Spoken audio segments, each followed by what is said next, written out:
Hi all, Kinsey Schofield here. Welcome to Fox 10 News Now. Let's get a recap of today's headlines from Miss Kari Lake. Hi, I'm Kari Lake with a look at your Fox 10 Facebook news update. A Buckeye school is closed Monday due to power line damage from an overnight storm. There's no damage to Liberty Elementary, and the school leaders say classes should resume tomorrow. Heavy rain from the storm trapped drivers on flooded roads in the Gila Bend and Maricopa area. A dozen cars got stuck. SkyFox over the scene, and you can see the muddy mess left behind. Nobody was hurt. 3 teenagers arrested over the weekend in Phoenix for allegedly shooting at cars with a slingshot. DPS says it's a copycat crime, and they tell us it's not related to a recent string of freeway shootings. Maricopa. That's my problem. What did I do? I pressed the wrong button. I wanted to give you another video, but alas. We have to finish our Kari Lake video, so let me find it. I wanted to take you in next, and I'll just tell you, so it looks less messy of me. I want to take you to Mississippi, where we had that awful shooting. But first, let's jump back into Kari's recap of the headlines. Slingshot. DPS says it's a copycat crime, and they tell us it's not related to a recent string of freeway shootings. Maricopa County Sheriff's Office says the 18-year-olds, they're in jail after admitted to flinging rocks at pedestrians and vehicles. And take a look at the Suns' downtown Phoenix arena. Early Monday morning, crews were on the roof of Talking Stick Resort, painting the new logo on the roof. The logo is 120 feet by 130 feet, and if you fly over it, Phoenix are set to open for the season on Friday. Taking a look at the 10-day forecast, a slim chance of storms staying with us throughout tomorrow, but notice the cooling trend as fall approaches. No 100s expected for the next several days. Be sure to find us on social media, Facebook, Twitter, and Instagram, and send us your weather and news pictures using the hashtag Fox10Phoenix. Have a great day. And I do have to tell you that I just saw Christy Siefkin run out the door with rain boots. So it does appear that that slight chance of rain that we just saw on the screen for Monday is happening. Additionally, another thing that came to my mind when I was watching the temperatures is Kari mentioned that no hundreds. And that's true. But we have been seeing, and we saw it over the weekend. Good job. Thank you. Mark is doing the 6 tonight for Troy, and he did an awesome job. He also did the 5 with Kari, and he did a great job there too. I love Mark. And he just walked out the door for his lunch. But we were talking in our editorial meeting about some of the horrific hiker rescues over the weekend that happened, and it's just people that don't realize how hot it is, or they don't realize that they're dehydrated because it doesn't feel as hot as it normally, or it has over the last few weeks. So that's something to keep an eye out for, to be aware of if you are out there hiking and it doesn't feel as hot as it normally does. Stay hydrated. Keep drinking water. A lot of hiker rescues. A horrible, horrible story out of Mississippi this morning. I woke up to it today, was devastated that we were going to have to cover another story like this. But let me take you to Mississippi now for a recap. I really don't know what to say. I'm still in shock right now. Delta State University in Cleveland, Mississippi, a place for learning, now a crime scene. Shots rang out early Monday, leaving 1 man dead. We lost one of our beloved professors today, was Dr. Ethan Schmidt, and we are grieving on this campus for his loss. Schmidt, a history professor, was found shot and killed in his office. The school was immediately placed on lockdown as police responded to 911 calls. We have checked the campus out thoroughly. We believe that our buildings are clear and our students, most importantly, are safe. Police have zeroed in on the identity of the alleged shooter, thought to be a fellow university professor. Mr. Shannon Lamb, we identified him as a person of interest. At this time, we're going to upgrade him to a suspect. Local and state authorities, along with the FBI, are now investigating. Officials have not determined a motive, but they do say this may not be Lamb's first crime.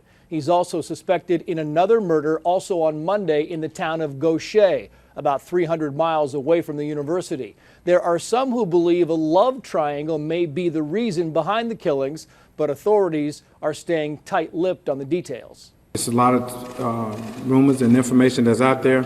We will only release factual information. Broward County, Kentucky clerk is back at her post since being released from jail last week. But as Davis says, being back in the office is bittersweet. So I'm here before you this morning with a seemingly impossible choice. My conscience or my ability to serve the people that I love.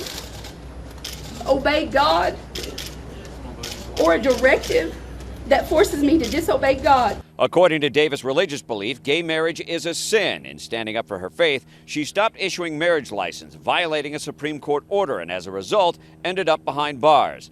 Despite that, Davis remains steadfast, saying her office can give out marriage licenses to same-sex couples as long as the documents do not bear her name. If any of her deputy clerks are compelled to issue licenses out of her office, they will be issued on modified forms.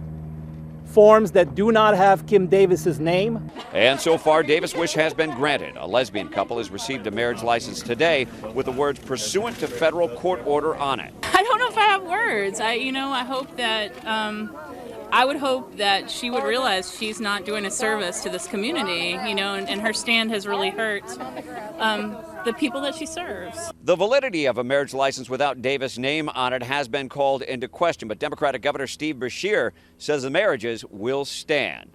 In Moorhead, Kentucky, Mike Tobin, Fox News.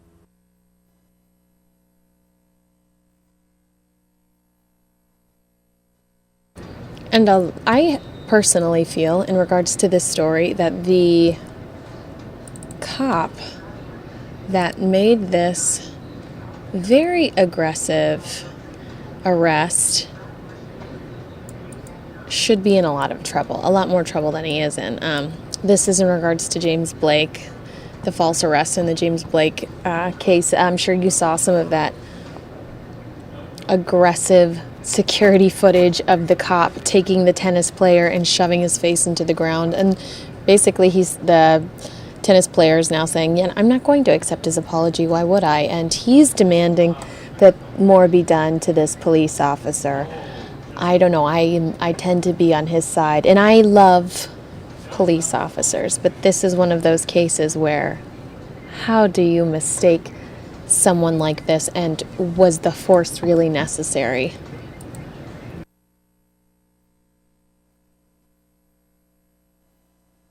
Retired U.S. tennis player James Blake was at one point the #1 ranked American player in the world. On Wednesday, Blake was outside his New York City hotel waiting for a car to take him to the U.S. Open when a plainclothes police officer tackled him to the ground, handcuffed him, and detained him. The tennis star was in custody for about 10 minutes before one of the officers recognized Blake and realized they had the wrong guy. The incident, caught on surveillance tape, was reportedly a credit card fraud sting operation gone wrong.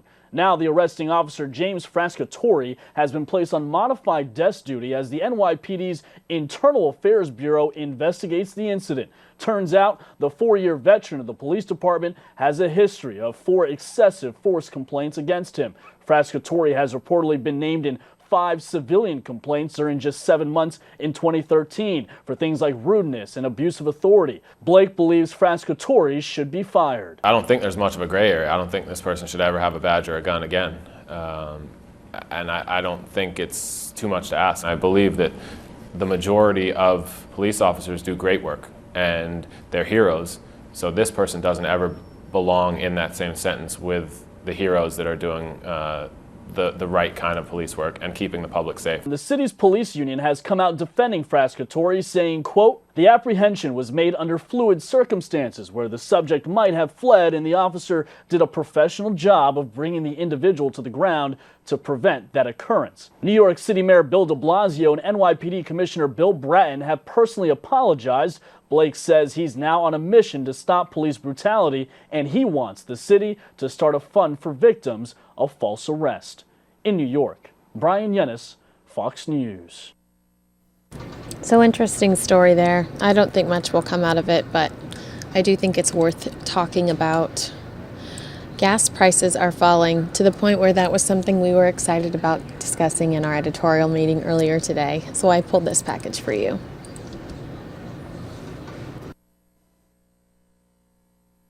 gas prices hovering near multi-year lows. The national average for a gallon of regular is currently at $2.33, falling 27 cents in the past 3 weeks. A spike in supply across the country giving refiners and retailers leeway to take pump prices down. Drivers in Indianapolis saw one of the biggest declines. Gas prices there fell 73 cents to $2.13 a gallon.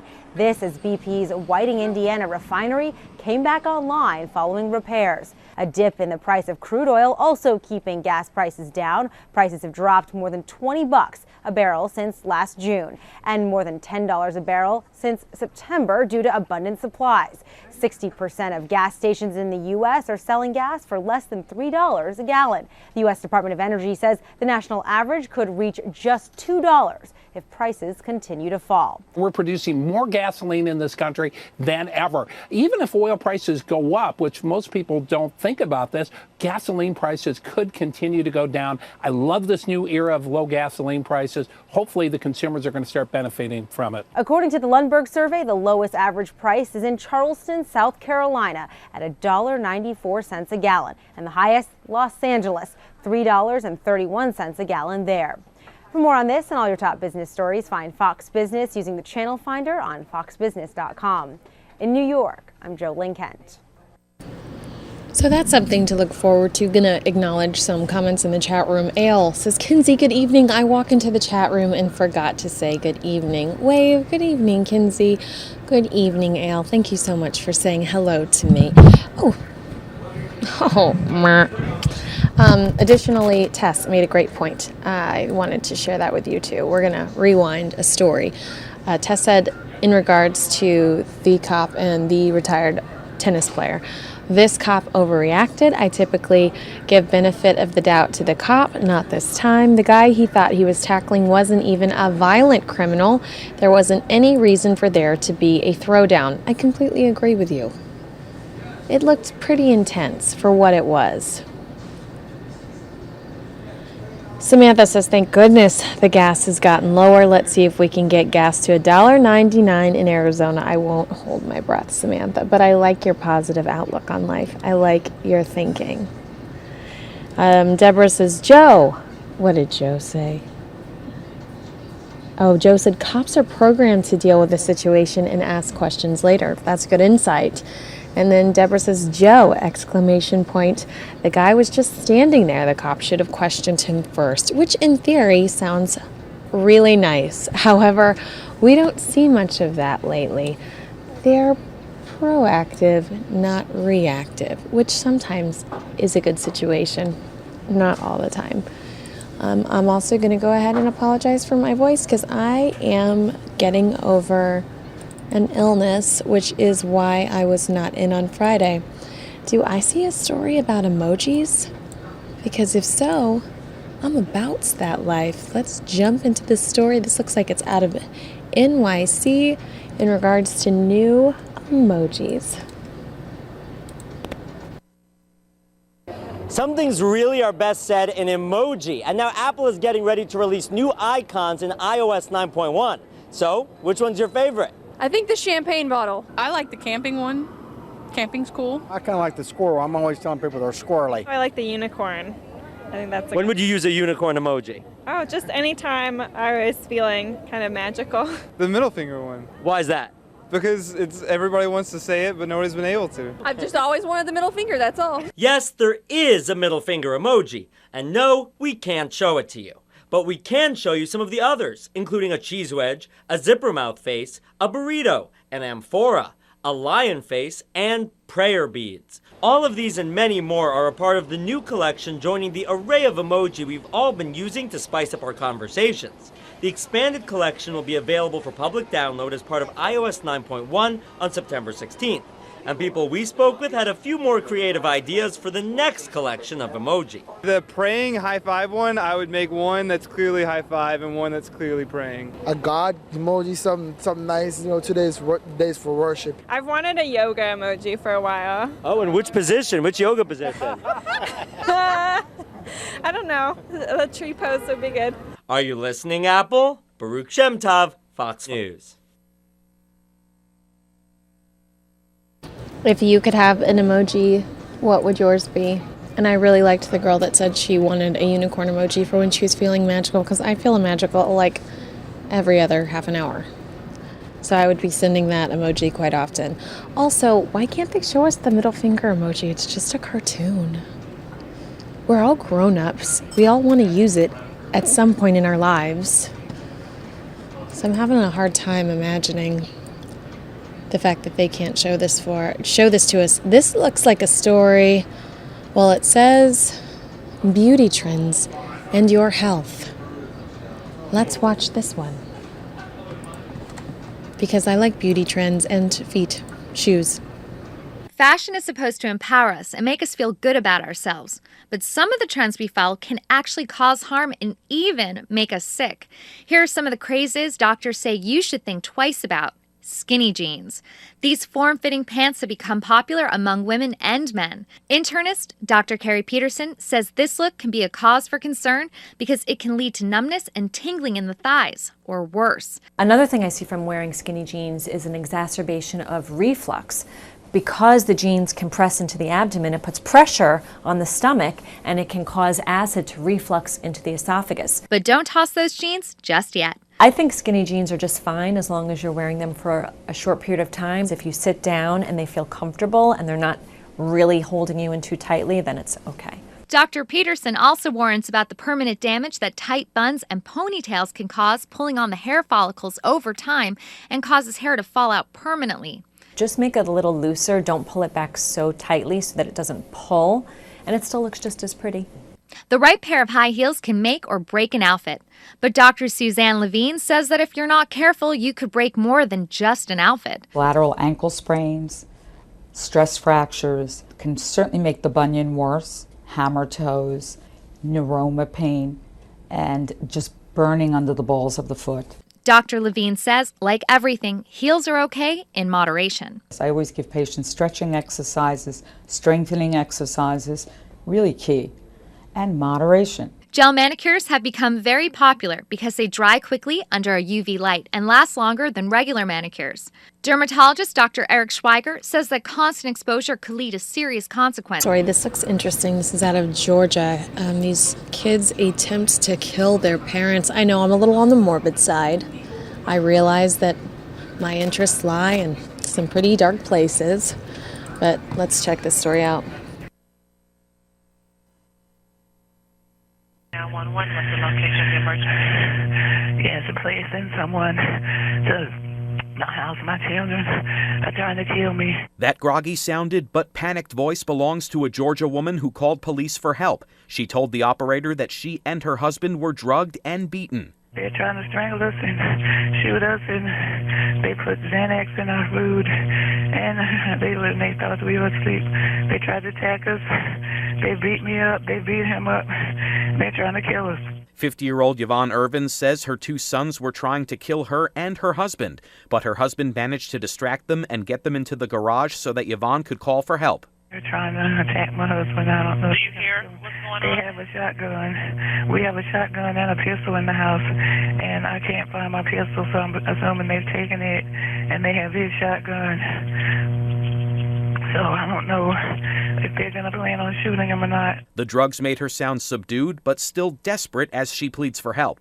But please hurry. The operator tried to get Yvonne to stay on the line, but then you hear what sounds like a struggle, and the phone goes dead. Yvonne and her husband Zachary were bloody but alive when police arrived at their suburban Atlanta home. Neighbors were shocked that something like this could happen in a neighborhood like theirs. Something that we would never even imagine happening here. The two sons were placed under arrest at the home, 22-year-old Christopher and 17-year-old Cameron. The motive, according to the mother, insurance money. In New York, Steve Rappaport, Fox News. What a horrible, horrible, horrible, horrible, horrible, horrible. Is that enough of an exclamation point for you? Horrible story. And why would you be so ignorant to think that you could get away with that? Idiots. I said it. You really think you're going to get away with killing your own parents? I mean, at least the Menendez brothers made it look really messy and made it look like there was, what did they do? The Menendez brothers, they made it look like the home was ransacked and That just sounds unbelievably messy to go about drugging them and then beating them and then trying to strangle them. But, oh, we've got a weapon. That sounded really, really well mapped out, guys. Congratulations. Let's see. On the crime side of things, brothers stabbed to death in car. This is a Will Car package out of California, and we love Will Car, so let's take a look at this.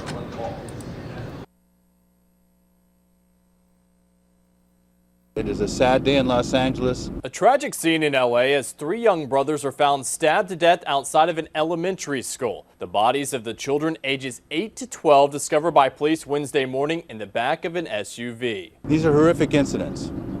These are incidents that scar not only a community, but the first responders handle them. When police arrived, the children's father was in the front seat bleeding from stab wounds. He was taken to the hospital and is in critical condition. Officers believe the man stabbed himself after attacking his 3 boys. We do not believe they're outstanding suspects. The Los Angeles community is grieving the loss of the 3 boys, holding a candlelight vigil Wednesday night, saying their lives ended too soon. They were so nice to me.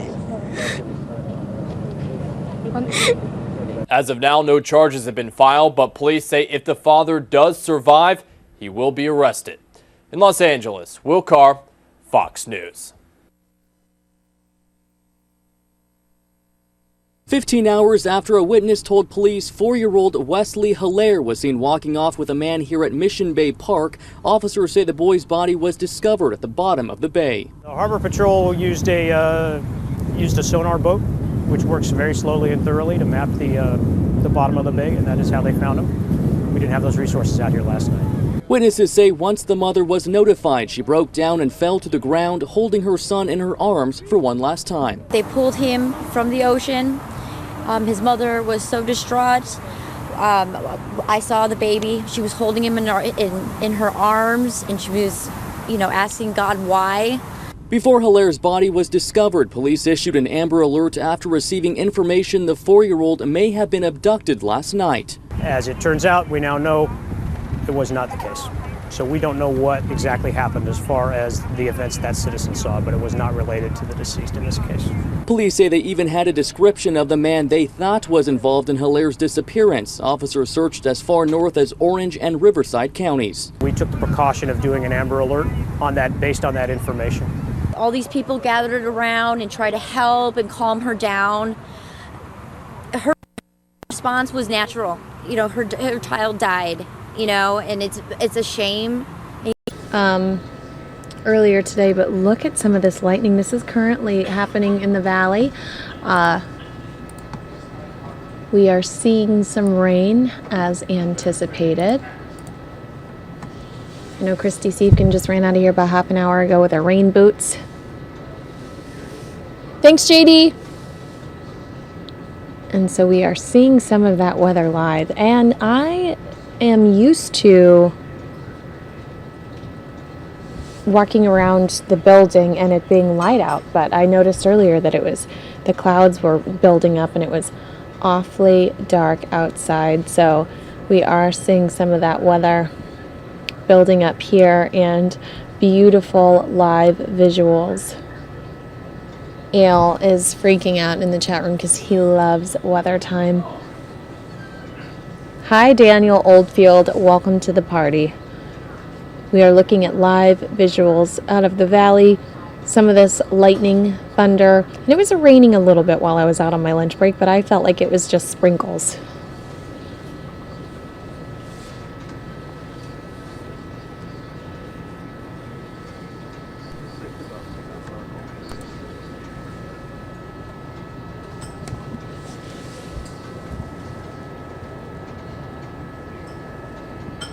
And I did see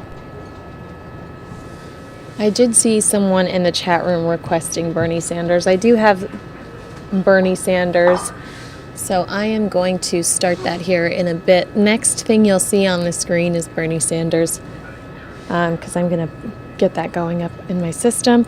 But take a look at these live visuals of the valley. Some cool weather making its way into this part of town, and that is your lightning and thunder. So Bernie Sanders coming up next.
That's right.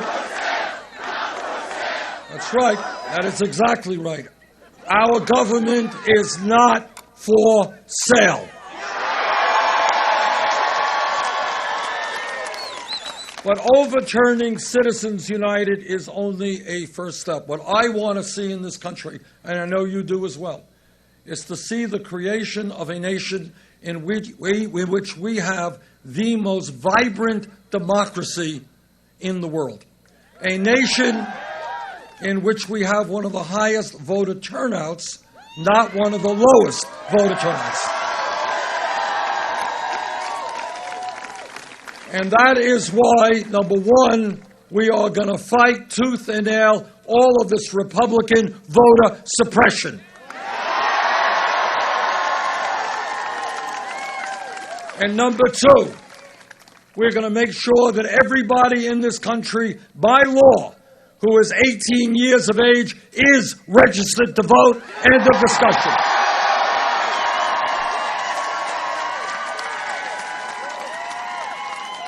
And number three, we're going to move to public funding of elections so candidates do not have to beg the wealthy and powerful for money when they want to run for office.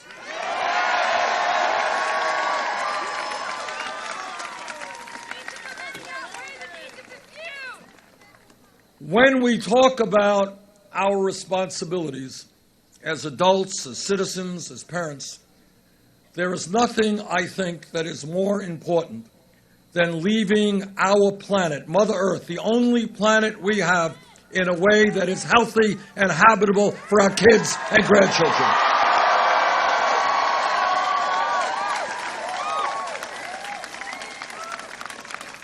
I am a member of both the Senate Environmental Committee and the Senate Energy Committee, and I have talked to scientists all over America and, in fact, all over the world. The debate is over. Climate change is real.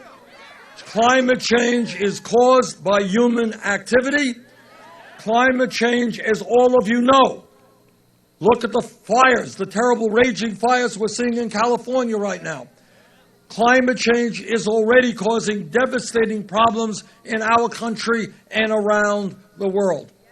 And what the scientists tell us is that we have a small window of opportunity to combat global warming, to transform our energy system. And this is what they say happens if we don't do it.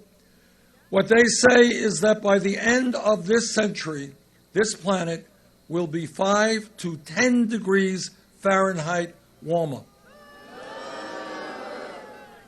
Think about what that means. What it means is more drought, more floods, more extreme weather disturbances, more acidification of the ocean, more rising sea levels.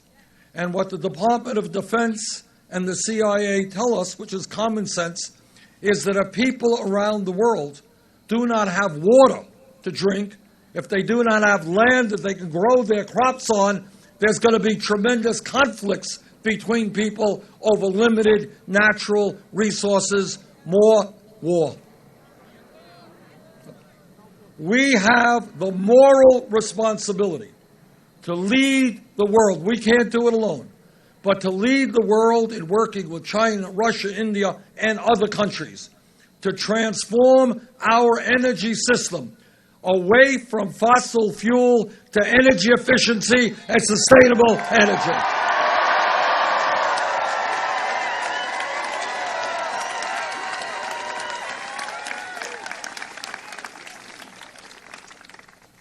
And when we look at our economy, and when we look at what's going on in the world, we all know that we live in a highly competitive global economy. That's no secret. For us to succeed now and into the future, we need to have the best educated workforce in the world.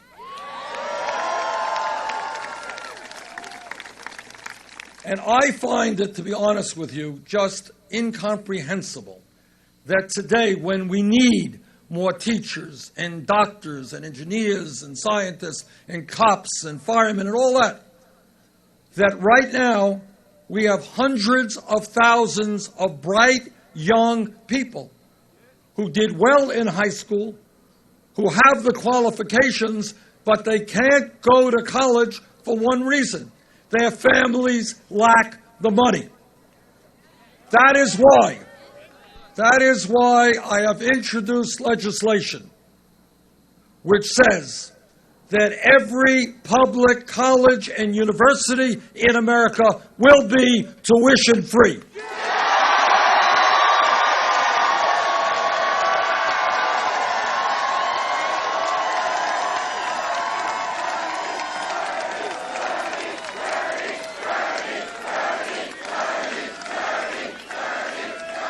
Now, why is that?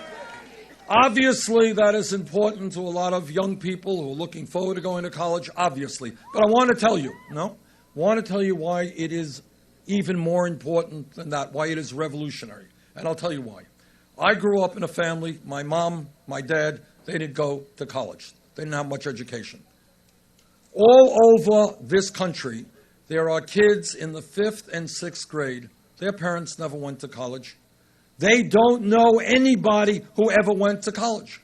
The idea of going to college is unthinkable for them. But if we tell those kids that if they do their homework, if they take school seriously, if they do well, regardless of the income of their families, they will get a college education.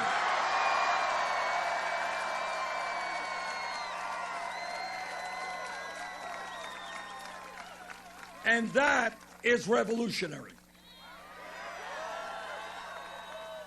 And the other part of our legislation deals with another issue. Millions of people in this country, some old and some not so old, are still paying off their college debt. Millions of people. And I have talked to folks who are paying 25% of their income paying off that student debt.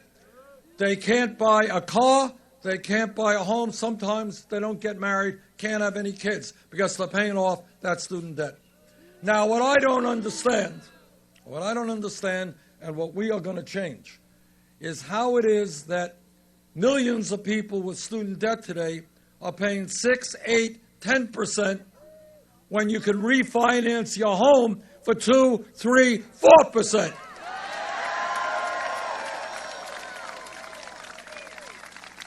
So we're going to allow people to refinance at the lowest interest rates they can find. And the other thing we do is get the government out of profiteering on this student debt.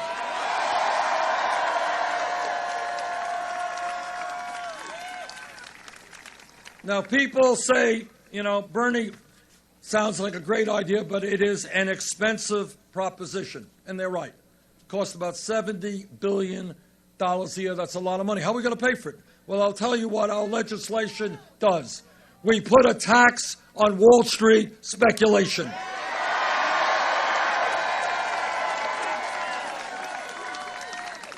The middle class of this country bailed out Wall Street. It's Wall Street's time to help the middle class.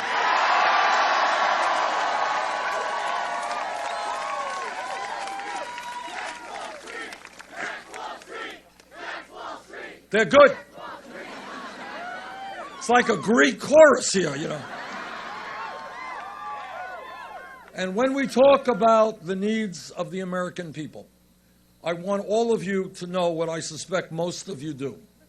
There is just one major industrialized country on earth that does not guarantee health care to all people as a right, and that's the country you live in. I live 100 miles away. I live in Burlington, Vermont. Come on up and visit us. It's 100 miles away from Canada. They provide health care to all people. UK does, France does, Germany does, Scandinavia does, all of Europe does. In my view, health care is a right and not a privilege.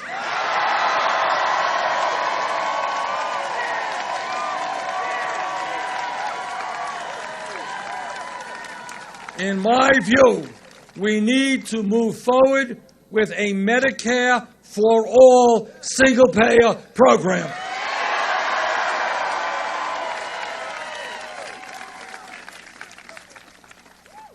Let me touch on an issue for a moment, which is a difficult issue. It is a sensitive issue. It is a painful issue. And that is racial justice in America.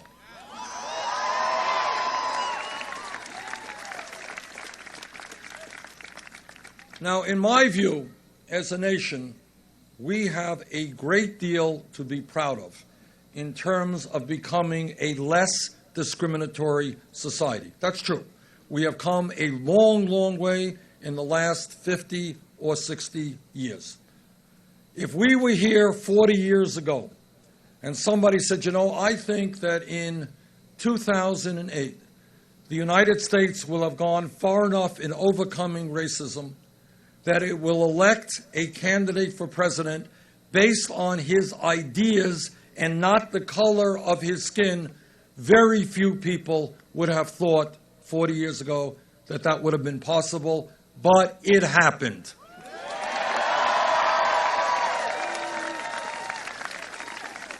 And the issue here is not whether you like Barack Obama or not. He's a friend of mine. I like him. But that's not the point.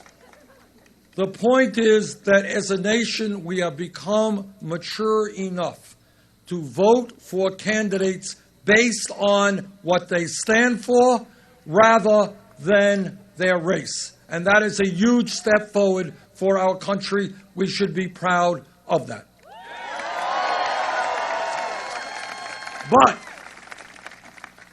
But when we talk about making our country the kind of nation we want it to be, we all understand that we still have a very long way to go in combating institutional racism.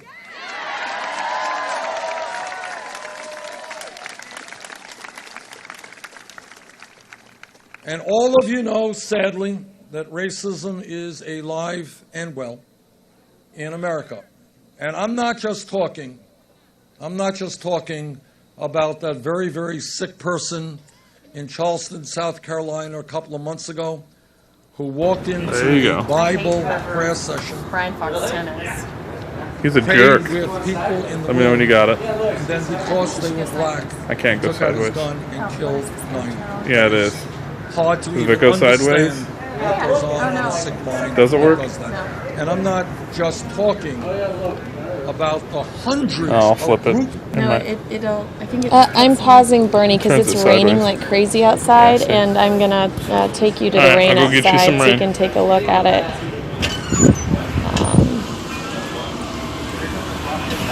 Give me 2 seconds. So this is outside at Fox 10 here.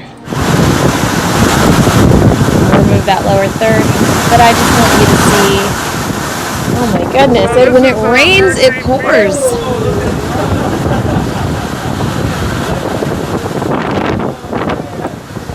When it rains, it pours here in Phoenix. I'm gonna go run out there too and be with him in the rain because it looks fun. Our photojournalists are running.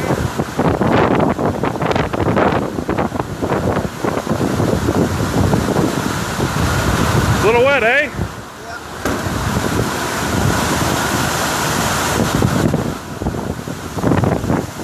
Oh, that's me. You don't want to see me.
I tried to go get them. I tried. Oh my God, what are you doing? I tried to go out there, and then Brian's thing stopped right in the middle. I was trying to. I wanted to be like Geraldo. Yeah. Yeah. So it's raining outside. It is raining outside so bad. And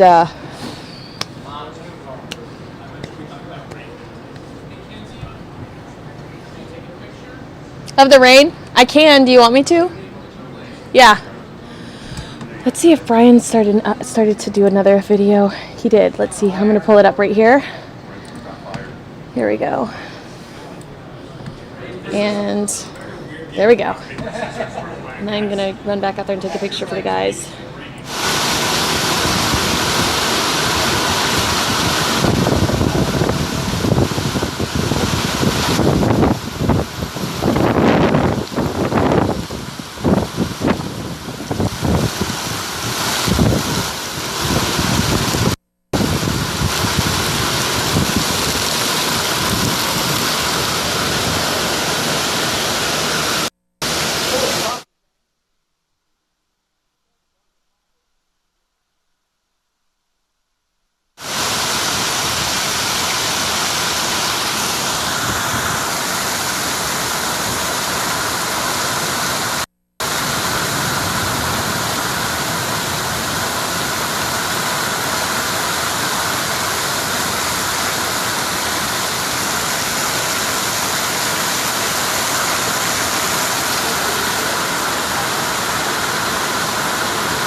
Here it comes. Nice. I want a second shower today, but well.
So over this direction is where the court building is. Woo! It's so cold.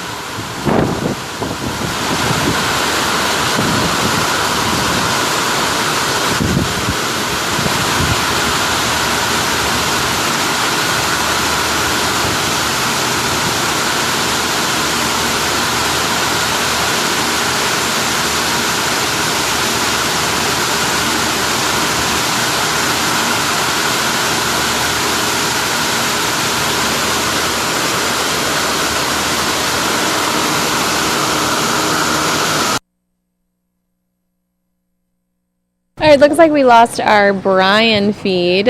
He's walking in right now. Yeah, I went out and played in the rain. Thank you. I saw both of your feeds. I think Jude LaCava got something. I don't know if this will replay. Let's see if this will replay. Oh, here's Jude's take on the rain. Oh, a much nicer version too. Look at this.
Can you believe this? It is unbelievable. Never can we anticipate the weather that comes through Phoenix, Arizona. I know people are making fun of us in the chat room, but it's amazing how quickly the weather turns around here in Phoenix, and that is why it's such big news to us, because we are always surprised. Every time somebody says monsoon season's over, we get weather like this.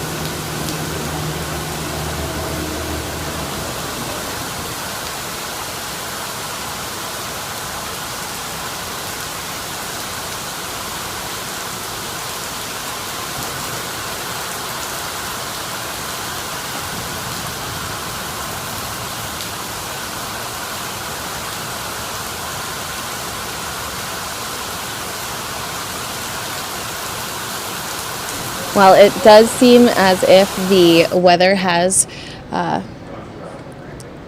not hearing it, well, maybe I am hearing it still. It does seem as if it's cooled down a bit. There she goes. Off into the drain. Oh no, do you want to come talk to us about it, or are you too busy? Okay.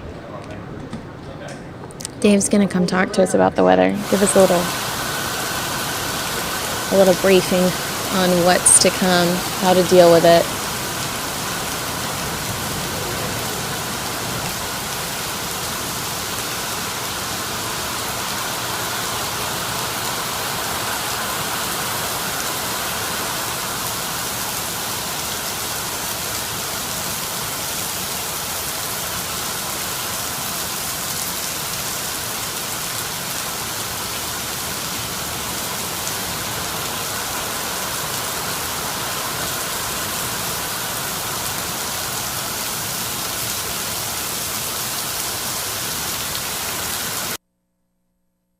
And that was Jude LaCava, and we are waiting for Mr. Dave Muncie to come spend a few minutes for us. Everyone's favorite weatherman.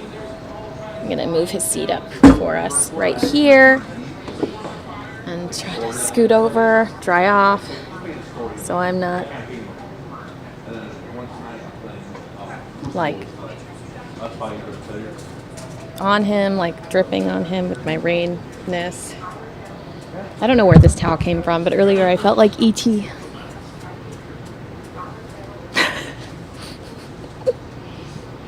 So we are waiting for Dave Muncie. Let's see if he's manipulating those maps, his weather maps.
I am gonna try to change my camera. So can you see the boys playing catch behind me? Welcome to news. Here we go.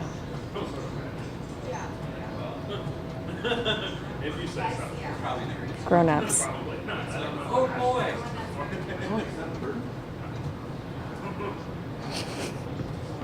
We are awaiting Dave Muncie. I apologize. I think I've given you all of the weather visuals that I have. Maybe we've uploaded some new ones into the system. Let's look at our pictures on Fox 10 Phoenix or on our Fox 10 Phoenix Facebook page. You are our best sources, as I'm sure you know. And a lot of times you give us some of the best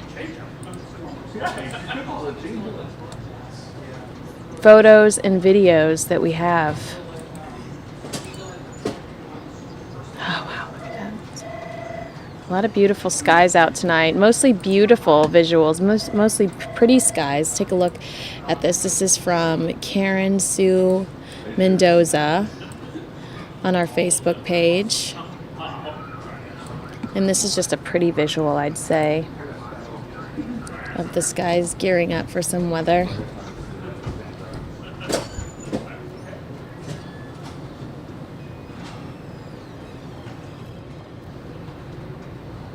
Glendale is just getting scrapped. That storm is northeast of Phoenix, says Ale. I think Ale's a little jealous that he's not getting this storm that or he's not getting some of the weather we got. I don't know how I'm supposed to do the rest of the show with my hair this way.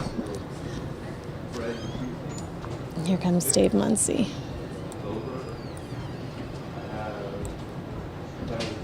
Okay, Dave, do you want the map up? Or do you want... Yeah, if you have a map, we'll do that. Let's do that. And then... Can we be in the box, or is it gonna... I'm sorry, what now? Can we be up in that little corner, or is it going to mess up your map? Oh, I don't think it'll make much of a difference. Okay. Well, what the heck just happened, Dave Muncie? We just got a downpour. Yeah, that's a good one, isn't it? It was glorious. Yeah, it's raining. It's raining sideways in our parking lot, both ways. Yeah, it is. And you were just out there. I was. Here's a shot of her walking, leaving the studio. There it is, right there. Taking on walking the weather. into the rain, but you're walking right into it. What were you going? You were going to. What were you doing? Going to get a picture? Yeah, I was trying to. I just wanted to make sure I got our rain coverage. You know that rain is a very important topic in this building.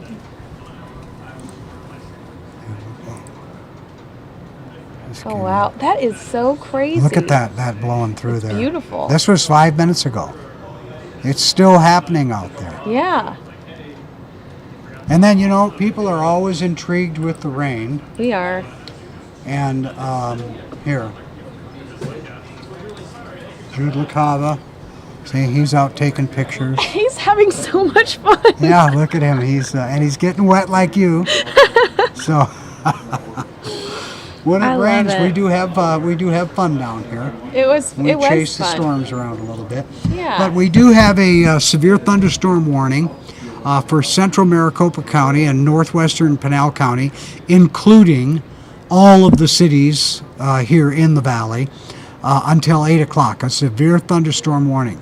Heavy rain, wind, even hail. Whoa. A problem out there. So those are things to be thinking about. If you're in your home now and you're thinking of going somewhere and this storm is approaching, this is a big one. So it might be a good idea to wait for it to pass. It's hanging around a little bit, but it's not huge. It's not going to be here all night. So, but very heavy. Yeah. What is that from right there? That's Jude's phone. Oh, okay. Yeah. See, it's raining pretty good out there. I know. It's beautiful footage. I mean, Oh, good stuff, yeah. Yeah. A little long. But as you can see, well, we'll show you in a minute. Oh, here you come back in. Look at you, yeah.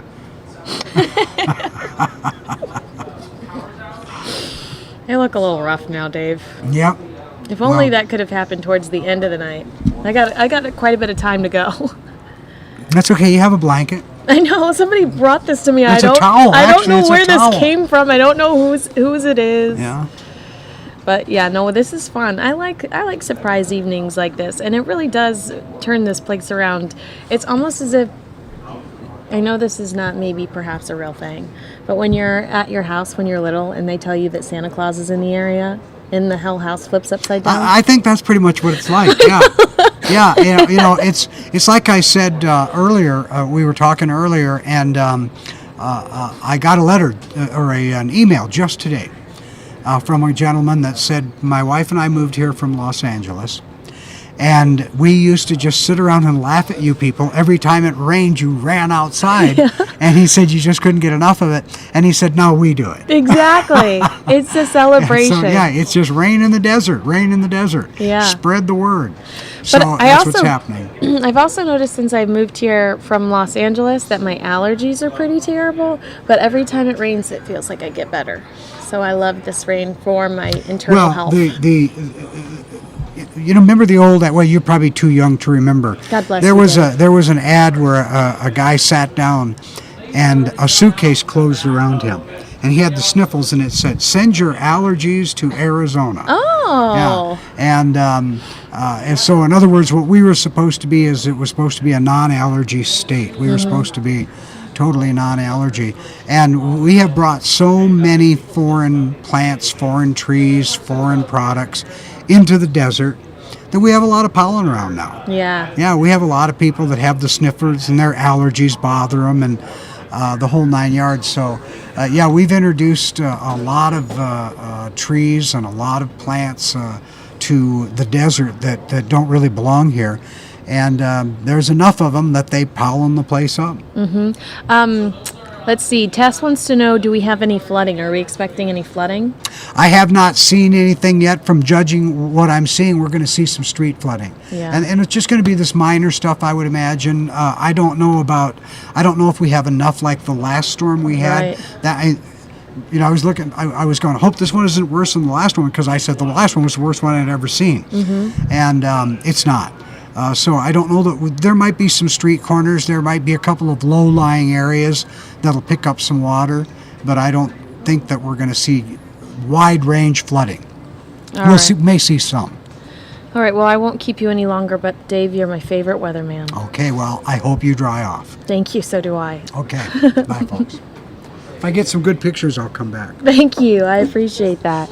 Let's see here. I'm going to take this down. I'm going to pull me back up. And I do need to find out where this towel came from, and I need to return it.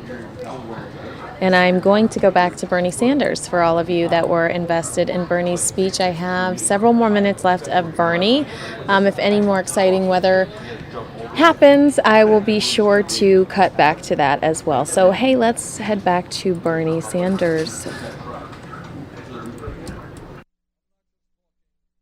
About that very, very sick person in Charleston, South Carolina, a couple of months ago, who walked into a Bible prayer session, prayed with people in the room, and then because they were black, he took out his gun and killed 9 of them. That is hard to even understand what goes on in a sick mind that does that. And I'm not just talking about the hundreds of groups in this country, organizations, whose sole function for existence is to propagate hatred. These are hate groups. These are groups whose sole reason for existence is to hate blacks and gays and immigrants and Jews and Catholics, anybody who is different than them. I am also talking, when I talk about institutional racism, I am also talking about people like Sandra Bland and Michael Brown and Rakia Boyd and Eric Aldman.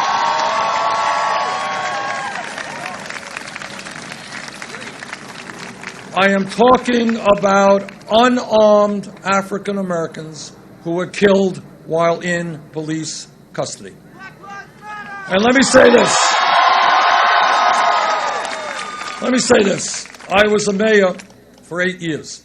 And in that capacity, I had the privilege of working with the men and women in our police department. What I want to tell you is that the vast majority of police officers in this country are honest and work hard.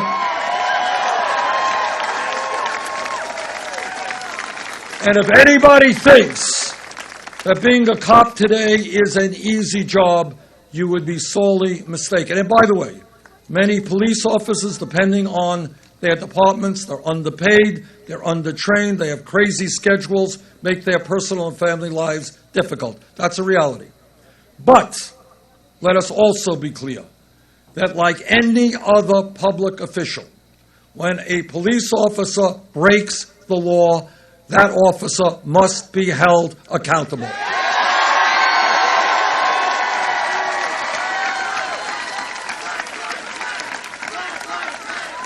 Now, when we have more people in jail than any other country on earth, we understand that we have a broken criminal justice system, which needs major, major reforms. What are some of the things, very briefly, that we have to do? What we have to do, in my view, is end the heavy militarization of many police departments.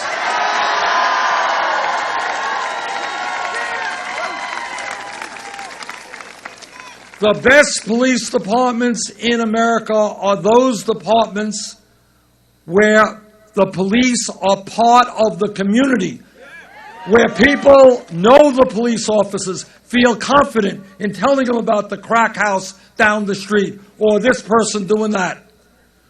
We need to also make our police departments look like the diversity of the communities they serve.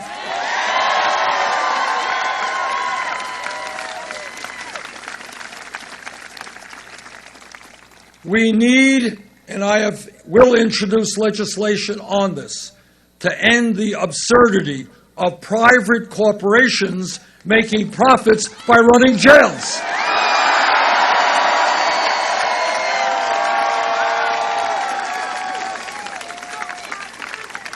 We need to rethink the war on drugs. I find it remarkable that young people can get a criminal record for smoking marijuana, but the CEOs on Wall Street have never been prosecuted.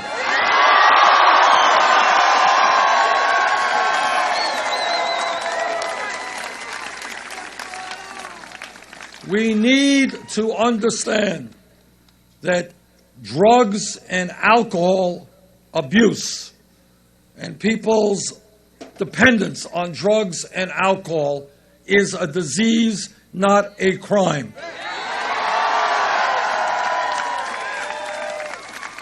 Which means we need to invest in drug courts and medical and mental health intervention rather than more and more incarceration.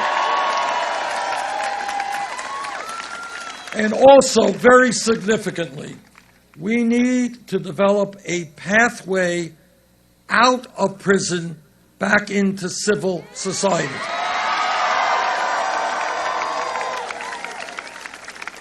If somebody spends time in prison and they come out of jail without education, without a job, without money, without housing, we should not be shocked that they will fall back into the same environment that got them into jail in the first place.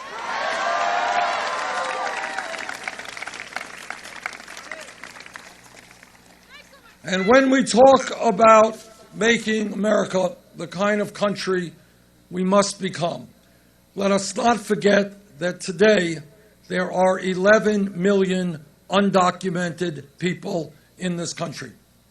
I was in Phoenix, Arizona, a couple of months ago, talking to a half a dozen young Hispanic kids. and with tears coming out of their eyes, they were telling me about their fears of being deported or having their mom or dad deported. In my view, we need to take these people out of the shadows. We need to provide legal protection for them now. We need to pass comprehensive immigration reform.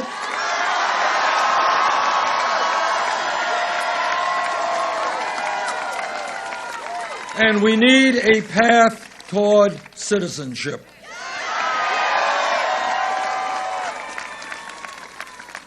Now, I don't have to tell anybody here that we live in a very dangerous and crazy world. Every night you turn on the TV and you see horrors that are unimaginable, people getting their heads cut off, children being sold into sexual slavery. You see incredible barbarity all over the world. And anyone who thinks, now we're seeing refugees leaving Iraq and leaving Syria with nothing more than the clothes on their back, by the thousands and thousands of people. Nobody has, if anyone tells you that they have a magical solution to all of this conflict, they're not telling you the truth. But this is what I do want to tell you. Back in 2002, 2003, I listened to what George W. Bush and Dick Cheney had to say about Iraq. I listened carefully. I didn't believe them, and I voted against the war in Iraq.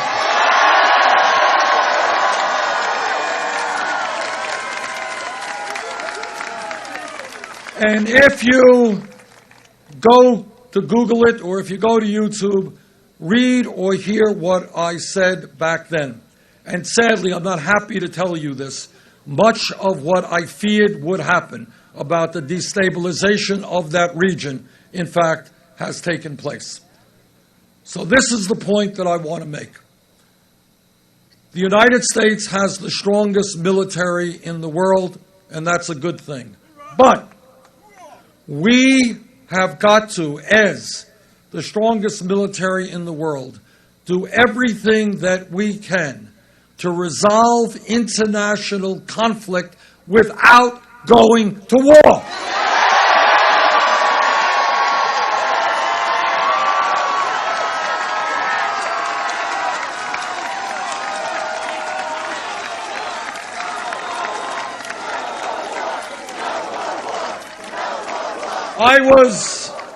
I had the honor to be the chairman of the Senate Veterans Committee for 2 years. And in that capacity, we work really hard to make sure that every veteran in this country gets all of the health care and other benefits to which he or she is entitled.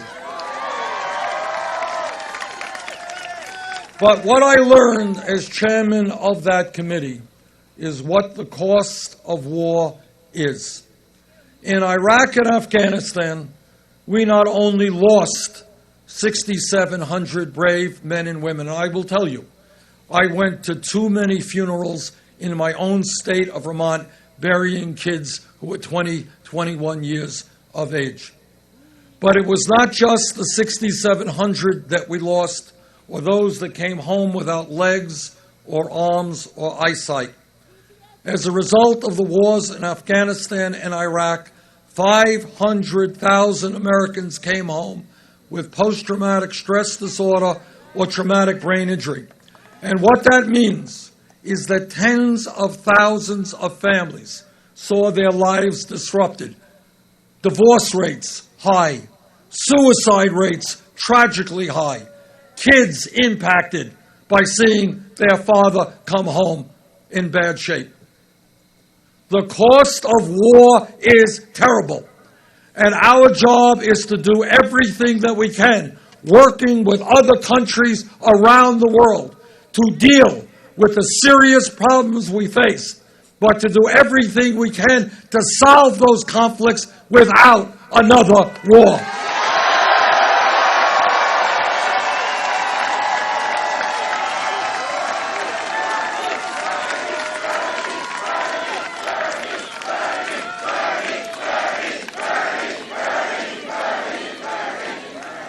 Let me conclude by asking a very big favor of you, and that is I want you to think big, not small.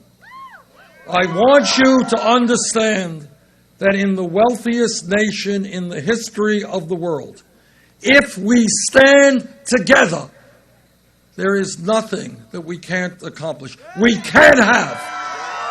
It is not utopian or pie in the sky to say that every man, woman, and child can have health care as a right.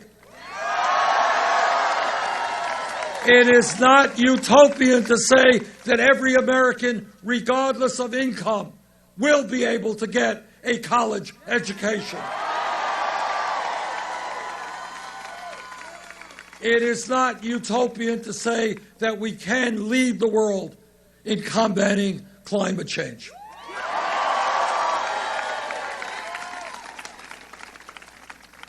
It is not utopian to say that our mothers and our fathers, our senior citizens, can live out the remaining years of their lives with dignity because we're going to expand Social Security, not cut it. It is not utopian to say that the wealthiest people in this country and large profitable corporations will start paying their fair share of taxes.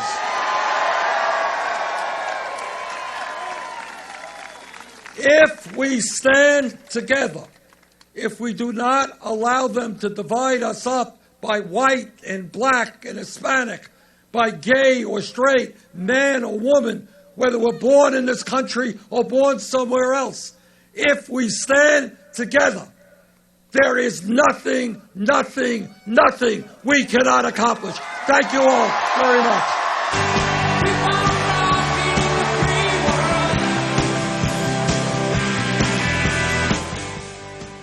That concludes our Bernie Sanders speech for this evening.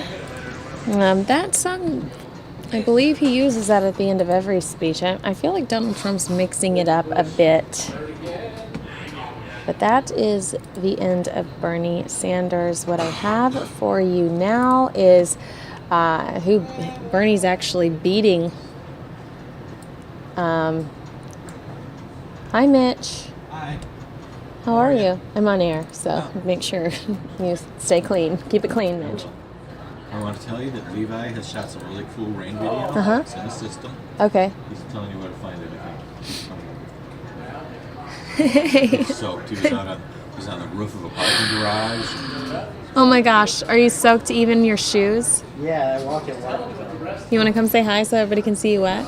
Why? Well, I can say hi, but hey, here's video you can use too. It's in the system. Thank you. But yeah, I'm soaked. I'm gonna pull it up. Soaking wet. I love it. One block. It's like a party. It's a party here when it rains. All right, well, I have to go edit. All right, I'm gonna go find this video for us. Actually, is it in? I think it's in Bit Central. After she finds it, she'll be playing in the rain. I'll be playing in the rain. Let me look for this. Thanks, guys. I like when you get to see some of that behind the stuff action. Behind the scenes stuff is what I actually think I meant to say. Let me see if I can find this video that they just told me about. This is cool. It's not going to be the best quality because I don't have time to pull it into my system. But you're just going to get the gist. This was shot by Levi, the wet lad next to me a second ago.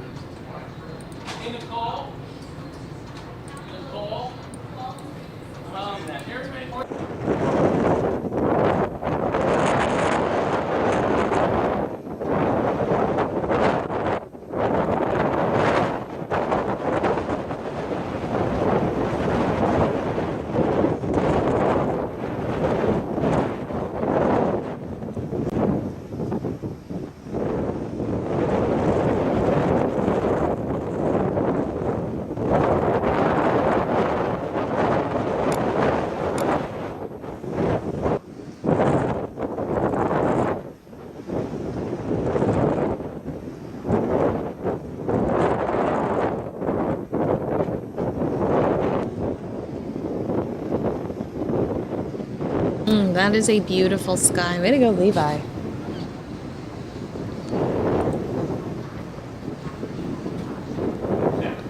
Awesome stuff.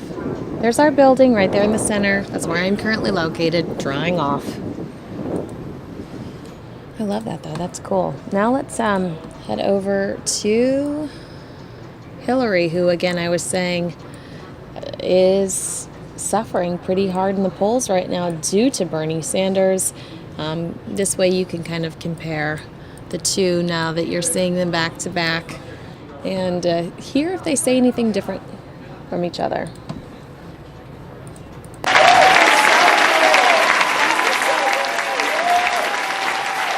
Good morning.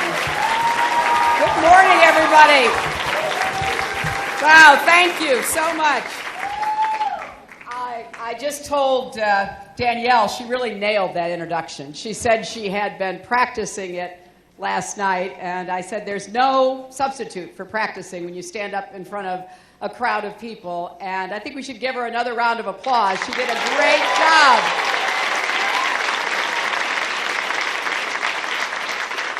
And I want to thank Amy Friedman, who is our field organizer here in Cedar Falls. She is one of the incredible group of people, predominantly but not exclusively young, who are doing our field organizing, who are volunteering full-time, our fellows who are part of this process, and I could not be prouder. We have an amazing team across the state who are working every single day. They just had a training session with the new 30 organizers and the 100 fellows, and we welcome each and every one of you to be part of this winning campaign so that you can see firsthand what it's like to try to work in a campaign on behalf of a better future for all of us. And I am grateful to Amy and all of the hardworking team here in Iowa. I want to thank President Rood for inviting me here. I'm always impressed by what I hear is happening at UNI. I was told about a certain football game as well. But there's a lot more going on. In addition to winning at football, I think this university is winning in a lot of ways. And for that, I congratulate not only the leadership, but all of you who are part of making a difference here. I just had a chance to visit with a group of students and faculty, the dean, as well as some others from different colleges and universities about the issue of domestic violence and sexual assault on campus. I did that in part because I care deeply about the issue and am rolling out some policies today that I think would help us move this issue forward so that we would have more comprehensive services for survivors. We would have much more emphasis on a fair process and figure out exactly how we're going to do that. And we would increase prevention efforts. Now, part of the reason I wanted to come here and to talk about this is because yesterday we celebrated the 21st anniversary of the Violence Against Women Act. And that was a landmark piece of legislation in our country and, in fact, in the world. The person chosen by then President Clinton, you can't beat that, right? The person chosen to begin to lead the efforts to translate into reality what we meant by trying to prevent violence against women was the former Attorney General of Iowa, Bonnie Campbell, who is here with us. And where's Bonnie? There she is, back there, Bonnie Campbell.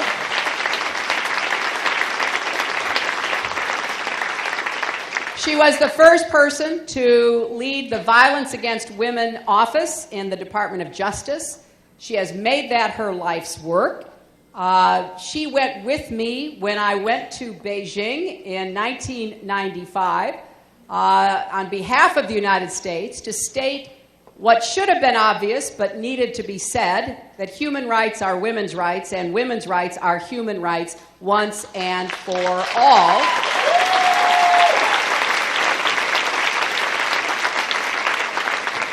And it was great having Bonnie with me because it wasn't just enough to go and make a speech. That was important. I didn't realize fully the importance until I was very nervous before I did it. There were a lot of people who didn't want me to go. I thought I should, but still, it wasn't clear exactly what the outcome would be. So it was important to have with me people like Bonnie who were doing the work that the United States had to lead to actually translate into positive programs, policies, changes, what we meant when we talked about women's rights and human rights, and particularly the scourge of violence against women. So this is a special time and a special place to be talking specifically about an issue that affects 1 in 5 women on campus. And it is something deeply important to me to try to work together with everybody to bring about the changes that are necessary in behavior and attitude, to try to confront the continuing challenge of violence against women, and in particular here on campuses.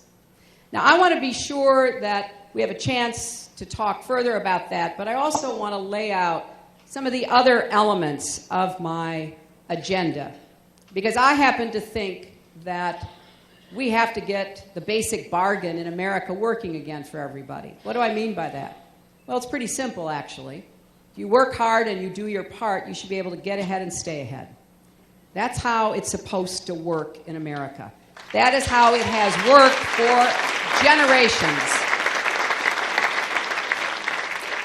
You know, my grandfather, my dad's father, was a factory worker. He went to work every single day of his life in the Scranton lace mills. He worked there for many years. He did it because he had to support his family, but he also did it because he believed, as an immigrant to this country, that it would be better for his children, that they would have a better life. That is the essence of the dream, of the bargain, right? And it worked. He had 3 sons. They all got to go to college. You know, my dad got out of college in the middle of the Depression. He couldn't find a job. Jumped on a freight train. Don't do this, but what he did. Took that train to Chicago, began looking for a job. He got a job as a salesman. Worked at that for a number of years, went into the Navy during World War II, and when he came out, he started a small business. And he worked really hard, because it was a very small business, but it provided a good, solid, middle-class life for my family. So here I am at UNI running for president in 3 generations. And I am deeply grateful not only to the hard work and sacrifice of my family, parents and grandparents, but to this country. Because this country held out a promise. It made a bargain with them that was kept. And I want to be the president who makes sure I can look in the eyes of every single person, particularly young people in this country, and tell you, honestly and truly, we're keeping that bargain for you too. And your future deserves to be as good as anybody's.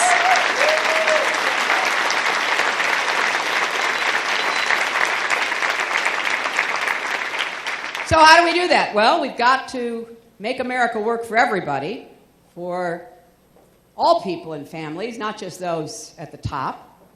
And I think we need a president who takes on all the big issues, you know, issues like ISIS, climate change, Syrian refugees, those issues. And I am both prepared and ready to do that. You know, I've negotiated a ceasefire between Israel and Hamas in Gaza. I put together the coalition that came up with the sanctions that brought Iran to the negotiating table. I know what we have to do to protect our country, to protect our security, and to meet the big challenges. But I also know this, that a lot of what is affecting people today is what's going on in their lives.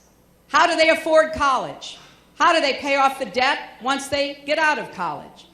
How do they afford child care if they get that job that they need? How do they get equal pay for equal work if they are a woman in the workforce?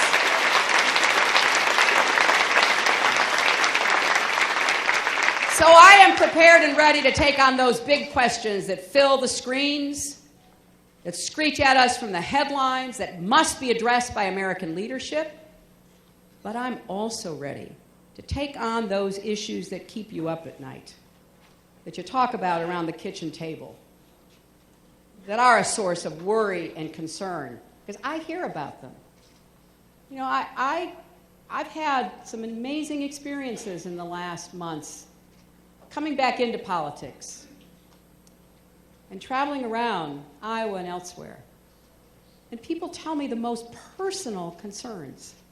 They tell me about their friend's child that they just buried from a drug overdose. They tell me about their mother, their 58-year-old mother who got addicted to opioids and just died.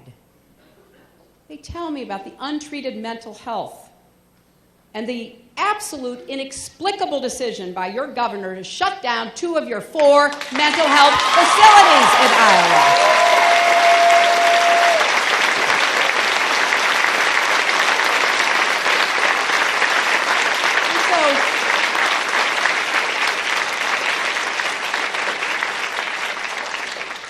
Those are issues that really, they really grab me. They touch my heart because I know what it's like to worry. I know what it's like to have to be concerned about what's happening to somebody you care about, somebody you love, in your family, a friend. So yes, I want to be the president who's also trying to figure out how to empower you with more opportunities and more tools and more support to deal with all of those problems as well. Now, when it comes to how we're going to keep that basic bargain and fulfill that dream again, first and foremost, we've got to get the economy working for everybody. There's no 2 ways about it. If it doesn't work for everybody, not just those at the top, so much of what we want to do in our country cannot be realized. Now, I will tell you, without trying to be either partisan or personal, our country does better in the economy when we have a Democrat in the White House.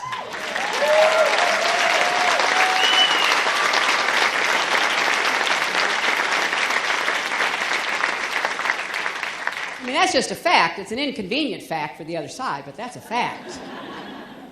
Employment, income, the stock market, it's all better. And I watched, during 8 years of my husband's presidency, how hard it was trying to undo the effects of trickle-down economics.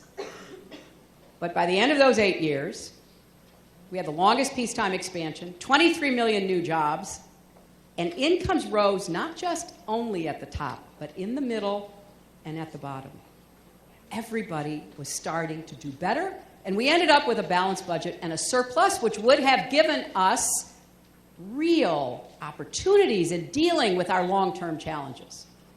Now, I was elected in 2000 to the Senate from New York. I got 55% of the vote, over 3.7 million votes. So I went to the Senate really energized about what we could do to chart a sensible course that would continue our economic upward movement. But I found a very different reception. The new Republican administration, they wanted to undo everything that had been done the last 8 years. They wanted to go back to trickle-down economics, cut taxes on the wealthy, get out of the way of corporations, and everything will just be fine. Well, you know how that turned out. You know, shortly after the November 2008 election, I got a call from then President-elect Obama, and he said he wanted me to come see him in Chicago. I really had no idea why. It turned out he wanted me to be Secretary of State, but in large measure, he wanted to talk about why he needed me to go out and deal with the incredible problems we were inheriting around the world while he tried to deal with the extraordinary problems we had inherited right here at home with an economy in recession. Imagine, you're a newly elected president, and you get handed the worst financial crisis since the Great Depression. Now, the Republicans want us to have amnesia about why that happened, don't they? They want us to just forget that it happened on their watch, their policies. You know, thanks to the hard work of the American people and the leadership of President Obama, who does not get the credit he deserves for digging us out of that deep ditch.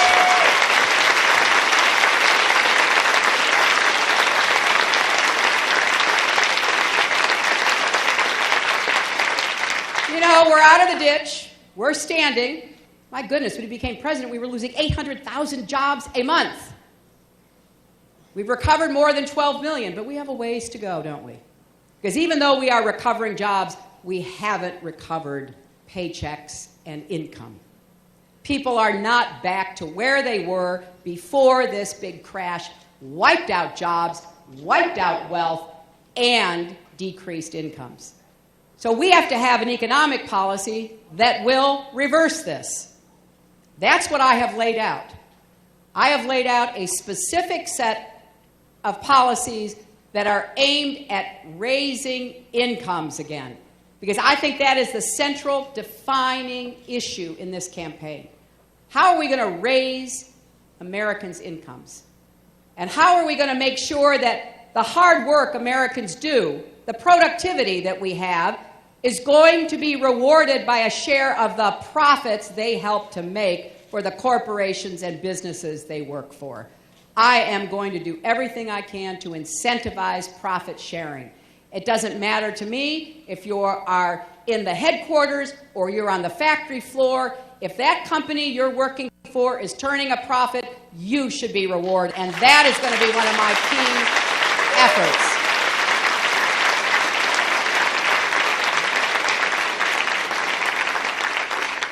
So I've been talking about policies. It's not always the most exciting kind of campaign rhetoric. But I think it's important because, you know, we need an agenda about what we're fighting for in this campaign. Personalities are important. I believe that. I've been around politics a while. But you know what I have found is that you got to know what people tell you they're going to do, because chances are they will try to do it. And that's especially important when it comes to women and women's issues. Because what you will find if you listen to the Republicans is they have a very different idea about what to do with the economy. Now, clearly, they want to go back to trickle-down economics. You got to love them. I mean, I admire their persistence in believing in a failed policy. I suppose there is something that you got to give them credit for there. But honest to goodness, we can't afford to go through that again. That's what they are all saying they would do as president. Cut taxes on the wealthy one more time. Get out of the way of corporations, let them pollute, let them exploit, let them take advantage of workers, and it'll all turn out okay. Now, we know better than that. But it's also important to listen to them when they talk about women.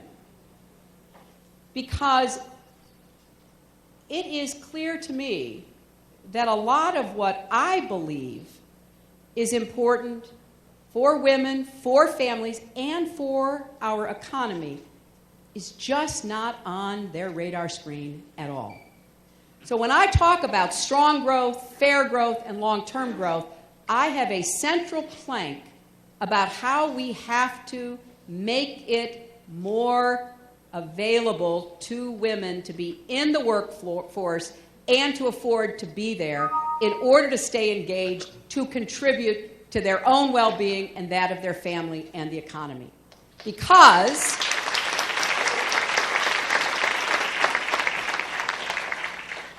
to me, child care is a woman's issue, but it's also an economic issue. Because when women are able to participate fully in the workforce, our economy grows. You just can look at the numbers again. You know, paid family leave is a woman's issue, but it's also an economic issue. You shouldn't have to lose your paycheck or your job when you have a new baby or a family member gets sick. We make it just about as hard as we can imagine for women to be able to balance family and work. Now, I know there are men who do it as well, but predominantly it is still women caring for newborns and babies, caring for relatives, spouses, and parents and others. And equal pay, that shouldn't even be debated, yet we're debating it. You know, I don't understand why we still debate it.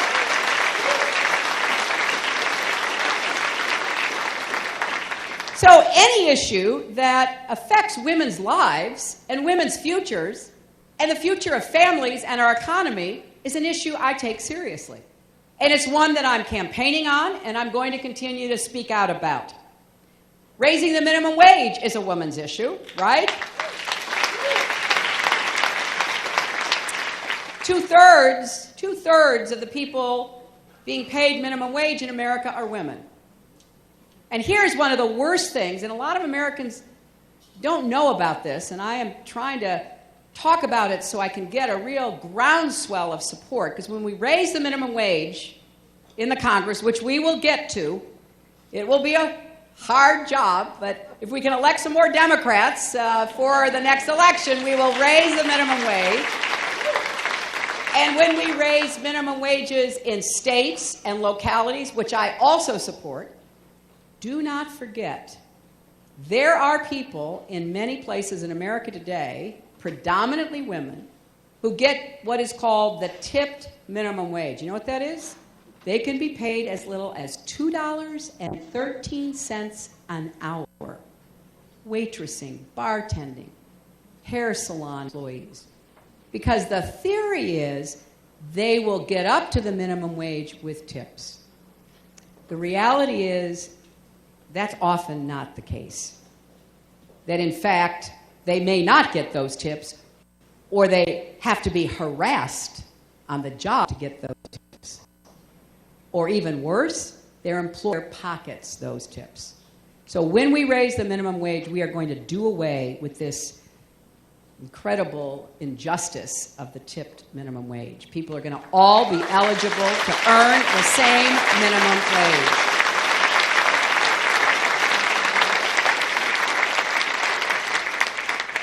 So yes, we have to increase economic opportunity, and we have to increase support for women doing work at home and work in the job. And that leads me to something else we have to do, and that is confronting the epidemic of sexual assault on college campuses across our country. I saw heads nod when I said 1 in 5 women report they were sexually assaulted during college. Just look around you. If we were to have 1 out of every 5 women stand up, that would be a pretty big crowd here.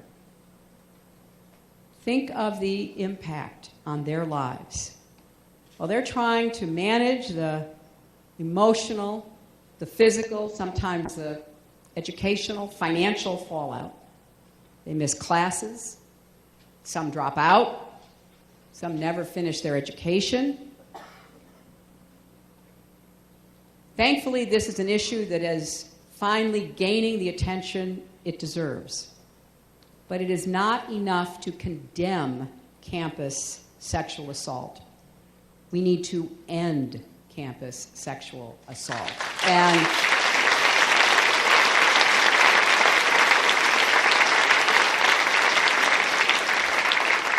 thanks to the courage and determination of survivors and advocates, America is waking up to this challenge.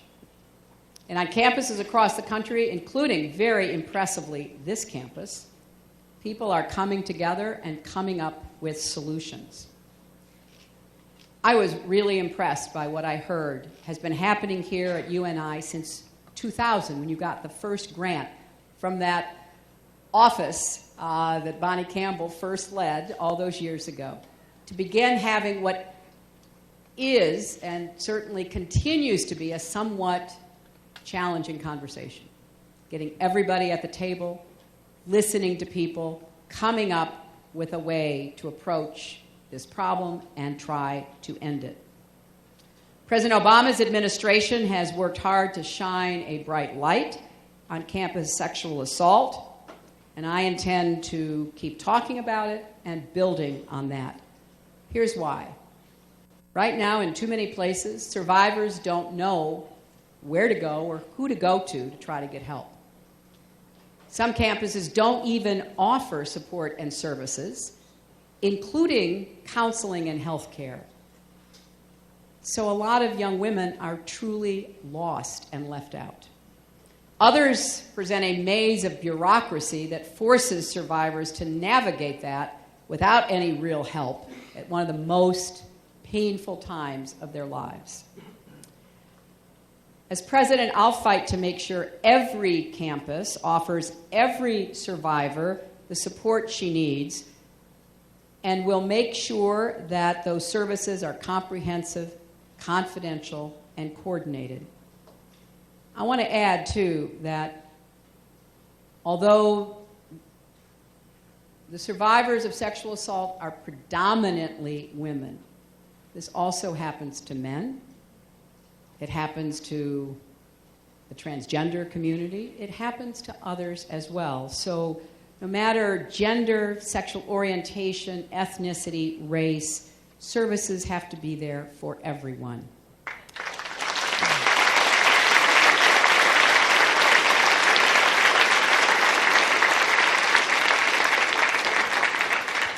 Now, too often, the process of addressing sexual assault on campus is confusing and convoluted. And many who do choose, which is a hard choice, I recognize, to report in the criminal justice system fear that their voices will be dismissed instead of heard. So we need to ensure a fair process for all involved, whether it's in campus disciplinary proceedings or the criminal justice system. Rape is a crime wherever it happens. And schools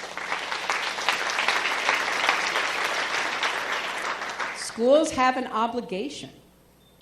I think it's both a legal obligation and a moral obligation to protect every student's right to get an education free from discrimination, free from fear, particularly as to one's safety.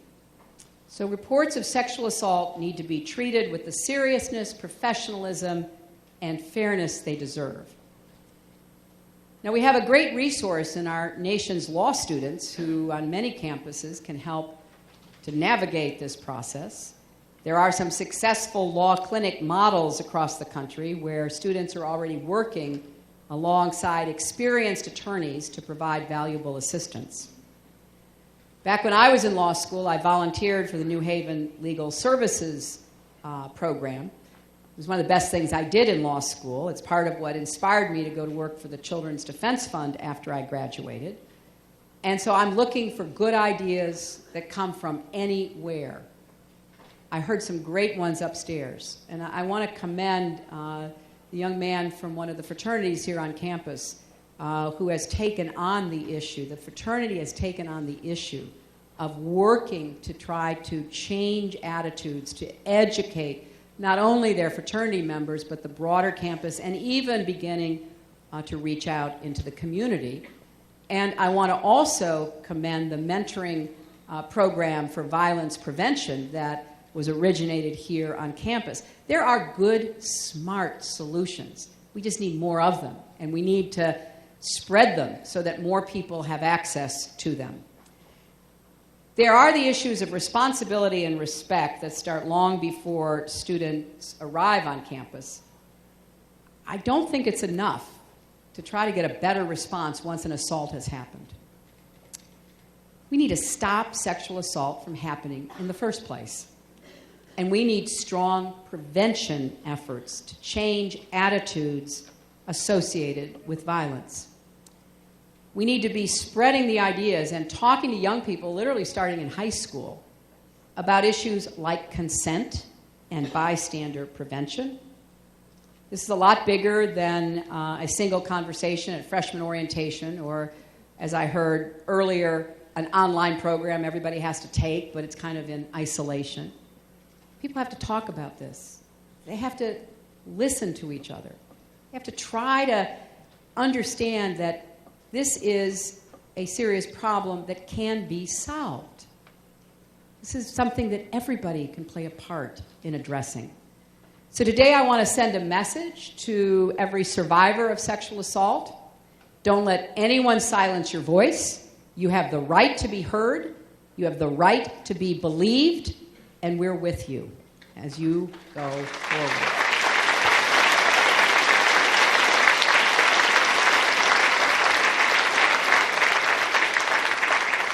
And it doesn't just happen on our campuses. It happens in the workplace. It happens in the military. And for too many, it happens in homes and in their communities. So we need to take this on as a broader campaign against violence that stalks and afflicts women and girls here at home and across the world. Now, I'm well aware when I talk about these issues like paid leave, equal pay for equal work, reproductive rights, sexual assault against people on campus, Republicans often say I'm playing the gender card. Well, if supporting women's health and women's rights is playing the gender card, deal me in, because that is exactly where I want to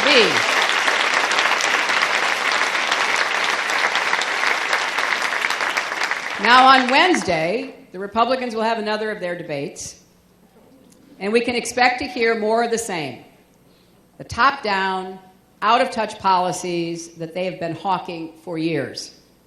They actually seem oblivious or indifferent to how their ideas would hurt people.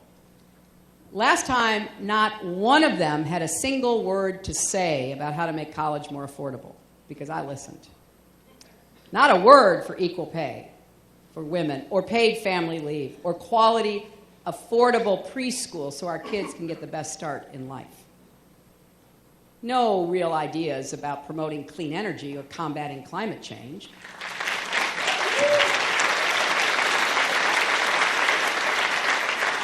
No serious plans for how to keep growing the economy or trying to bring down skyrocketing prescription drug costs. No real solutions for ending the gun violence that plagues our communities.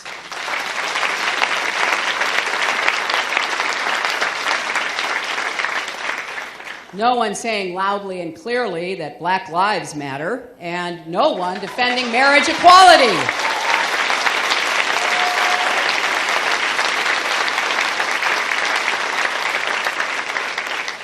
Now, I have to confess that it is somewhat entertaining.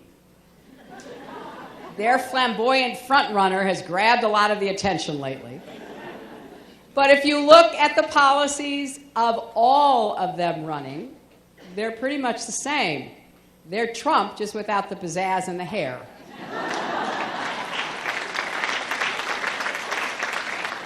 You've heard Mr. Trump insult and demean women, haven't you? He occasionally throws some heat my way. He recently said I don't have a clue about women's health issues. And he'd do a much better job for women than I would. And as I've said, that is a general election debate I am really looking forward to. And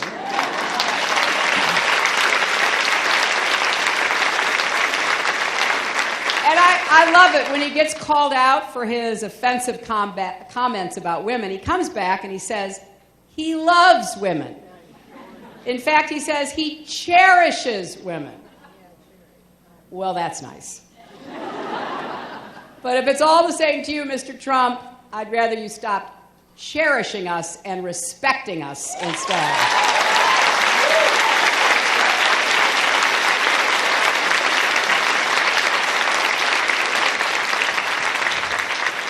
But don't get distracted by what he says alone, because the other candidates are saying pretty much the same things. You know, Senator Rubio brags about denying victims of rape and incest access to abortion. Governor Bush says $500 million is too much to spend on women's health. Ben Carson, a medical doctor, when asked if he supports life of the mother exceptions to abortion bans, said, "I'm not sure that's a legitimate argument." And every single one of them wants to defund Planned Parenthood. Well, I just wish they'd go meet the mom who caught her breast cancer early because she got screened. Or the teenager who avoided an unintended pregnancy because she had access to birth control. Or the survivor of sexual assault who turned to Planned Parenthood for emergency contraception and testing and support. Now, these views might be acceptable in a Republican primary, but they are dead wrong for 21st century America. And we need to keep making that point.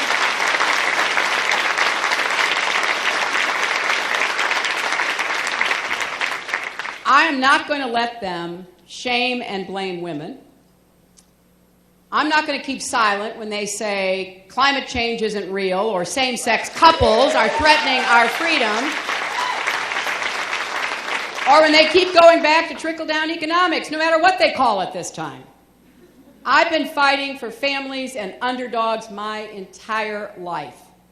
Now, if you want a president who will tell you everything that's wrong about America and who's to blame for it, you've got plenty of other choices. But if you want a president who will work her heart out to forge a better, stronger, and fairer country, an America that works for people again, you're looking at her.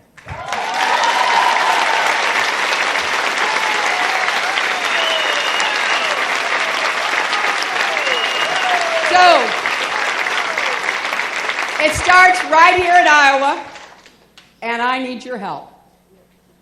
I'm asking you to get involved in my campaign, to organize your neighbors, your classmates, your friends, wherever you have them in the real world and the virtual world. Next time someone sends you a text or an invite to play Candy Crush, turn around and ask them if they're caucusing.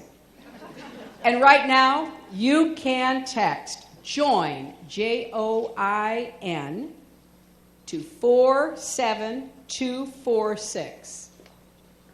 47246, and go to HillaryClinton.com. I think this campaign is one of the most important that we've had in a really long time.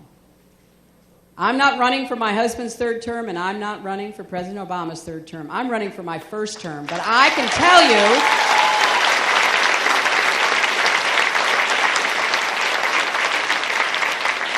I watched what worked. I know how hard it is. Look, if we could snap our fingers and make the changes we think are best for America, we'd be snapping like crazy. This is hard work. This takes intensive effort to find common ground, to build those relationships. I did it when I was in the White House, when I was in the Senate, and as Secretary of State. You know, after I worked really hard to try to get health care and we got derailed, I could have given up, but I didn't. I said, okay, let's at least get health care for our children. And I worked with Congress members, Senator Kennedy, and others to get the Children's Health Insurance Program that insures more than 8 million kids to this day. And when I was in the Senate, I worked across the aisle with anybody who I thought had a good idea. No pride of authorship. I worked actually with one of the fellows who's running for president on the other side, because we both saw the same problem in our respective states. Lindsey Graham from South Carolina, me from New York. We had National Guard and Reserve members who weren't getting health care. So we did bipartisan legislation to make sure those who served our country got the care they deserved.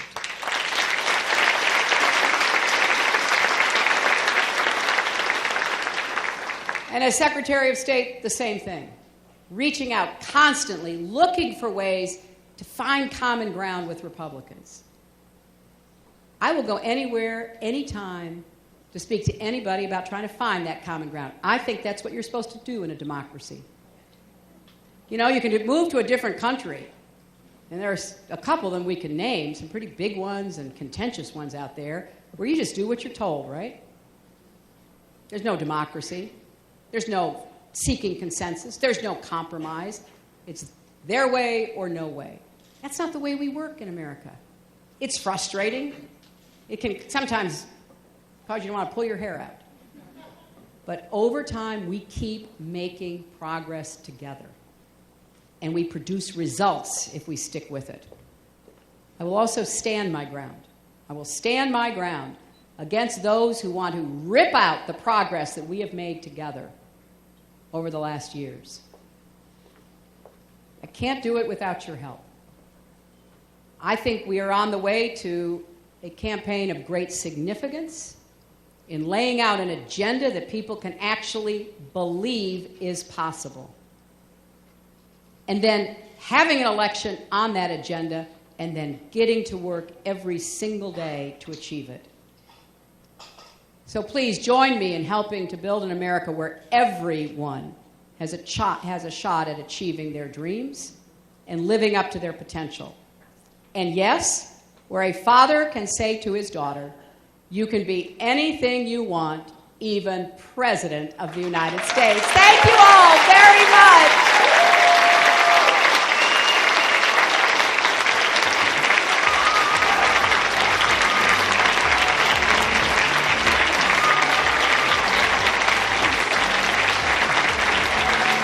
All.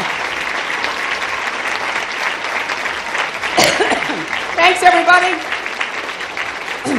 I know some people have to get to class or get to work, but I could take a few. We have time. We can take a few questions, right? Do we have some microphones around somewhere? Yeah. Oh, great. Well, if the people who can stay can sit down, and other people, thank you for coming. I know that you had to rearrange your schedule to be here. I'm grateful to you, but I'll stay and take some questions from those who can. Be part of this. Oh, you have something for my Charlotte? The baby is great. Maybe you could grab that for me? Thank you so much. Stay, I'll thank you when we finish. Are you leaving? You have to leave now? Okay. Yeah, my granddaughter turns 1 at the end of the month, so it's a pretty big month for us.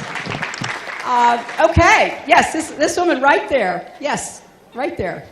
Hi, I'm Christine Carpenter, and I'm a member of the Beyond Pink team, which is the only comprehensive breast cancer education and support group in Cedar Valley. And we are a member organization of the National Breast Cancer Coalition. And we are asking all of the presidential candidates to endorse Breast Cancer Deadline 2020, which is a plan, a blueprint to know how to end breast cancer by January 1, 2020 through primary prevention so people don't get it in the first place and prevention of metastasis or the spread, which kills people. Would you endorse Breast Cancer Deadline 2020? Yes. In fact, I have been working with the National Breast Cancer Coalition for many years now, going all the way back to 92. And it's one of the great advocacy groups on behalf of breast cancer. And Fran Visco and the team that got it started are personal friends of mine. And I endorse bold ideas in research and science to go after diseases. And breast cancer is one that I feel passionately about. I'll tell you a quick story. When breast cancer funding was being threatened back in the 90s, I got together with the National Breast Cancer Coalition. We tried to figure out how can we get a funding stream that will be there. And we looked at numbers of women who were coming down with breast cancer, being diagnosed, being treated. And there was a significant percentage within the military, both those who served and the families of those who served, who got their treatment from the military system or the VA system.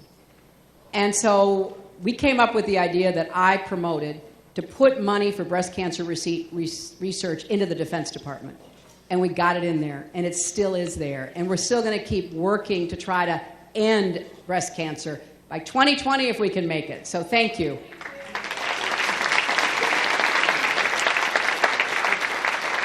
Yes, right here. Right here, I think we have a microphone coming. Susan Crochet-Vallam, and I'm chair of the Waverly Health Center Board of Trustees. We're a small, rural, critical access hospital. Could you please address the issues of maintaining good health care in rural areas? Great question. You know, it's a question not only for Iowa, it's a question for so much of our country. We have a special problem with access and resources in rural areas, and you know it because you serve in that center, right? In the center. Let me just make a couple of quick points. One, we need more access and resources in rural areas, and one of the ways I hope can do more of that is to go back to some plans that used to work, which we stopped doing, and that is incentivize doctors and nurse practitioners and pharmacists, all the allied health professionals, to do service in rural areas in return for discounting or forgiving part of their student loan debt. You know, we had a program like that back in the 60s and the 70s, and then it kind of petered out, didn't it? We still have some, but nowhere near the need that is required. So I'd like to see more of that. I also want to make sure that the funding sources are fair to rural areas, because even though you don't have the intensity of population, you have other challenges like distance, which is nothing to be lightly ignored, because it's hard to get to where you need to go to get the treatment that is required. So the funding is part of it, but also more alternatives, more telemedicine, more satellite medicine, more tiered medicine, so that you do the very best you can to get a really good facility within a certain area in rural Iowa, and then it can lead to the next one. But we may not be able to have as many facilities on the sort of the beginning stages of providing for health care in the communities, but we need to have them to be as excellent as possible, funded well, with modern technology. So we're rolling out a lot of ideas about how to make rural health care a more equal and fair presence in rural areas, so people can get the treatment they need, at least in the beginning. You know, if they have to go for specialty, very high-level treatment, then they have to leave the area. That's understood. But let's do the best job we can in that, beginning community basis, like what you're talking about with the center. So thank you. Thank you. Yes, right there, this young lady right there with the pink phone. Oh, what about immigration? I support comprehensive immigration reform. I have always supported comprehensive immigration reform, and I have given speeches about it. I will continue to speak out about it. I think that it is really a great shame that our country, which is a nation of immigrants, has not come to grips with the need to provide a pathway to citizenship for the 11 or 12 million people who are here today. And I've heard folks on the other side, led by Mr. Trump, who talk a lot about deporting those 11 or 12 billion people. And I have to say, number one, that is absolutely undoable, unaffordable, will never happen. If it makes people on the other side of the aisle feel good, I suppose there's a political purpose to it, but it is a wrong-headed proposal. And people should have to be held accountable for making that kind of proposal. Now, the legitimate concern, and this is legitimate, and I just want to lay it out here because I want people to understand where I come from. There are people who say with real feeling and evidence that they believe that either they or somebody they know lost a job, didn't get a job because an undocumented worker got it. Of course, undocumented workers can be paid less and exploited more, which is why disreputable situations arise where people have been mistreated and sometimes not even paid for their labor at the end of their work day or week. Now, the answer to that, in my view, is to have this path to citizenship so that the labor market can be regulated and nobody, American citizen or somebody on the path to citizenship, can be exploited. Their wages can't be stolen. They can't be mistreated on the job. That is why I believe comprehensive immigration reform would be good for our economy and good for American workers. So I support it across the board.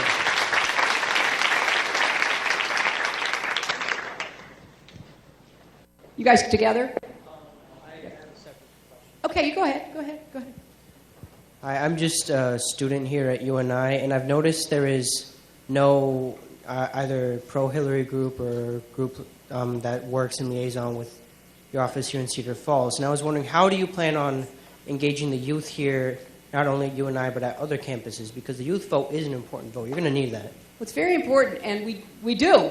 Danielle is who, you guys have just gotten back to campus. We are getting geared up, so I'm going to let her explain. Yeah, my name's Danielle. I work on campus with Amy Friedman, and I actually do a coffee chat every Wednesday in Mocker Union from 1 to 3.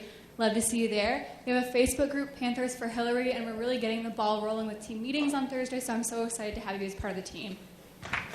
We would love to have you. Yes, now the other gentleman, yes. Hi, I really wanted to ask about your political views for Bernie Sanders. My political views? Bernie Sanders' Yeah. political views. Look, I think there'll be plenty of time for us to debate. We're going to have our first debate about a month from now. And I look forward to that because I think it's great that we're having a real vigorous discussion of issues in the Democratic primary. I want people to pay attention, to listen to all of us who are running, to contrast where we are with each other, but as importantly, contrast where we are with the Republicans. So I don't have any issue whatsoever in having a really good, strong contest for the Democratic nomination. And he's doing a great job, and the others who are out there are working hard. And we're gonna have some debates, and we'll be able to talk about where we agree and where we disagree. And I think that'll help voters make up their minds. Thank you. Yes, right there. I think there's a microphone coming your way, sir. Can I get a selfie with you? I'm sorry, what? Can I get a selfie with you? Yes, I will come down. You can get a selfie with me. Yep, you stay right there. I promise. I'll come down and get a selfie. I wish I knew how many selfies I'd taken. I mean, really. It's quite remarkable. Yes, please. And thank you for participating in the conversation.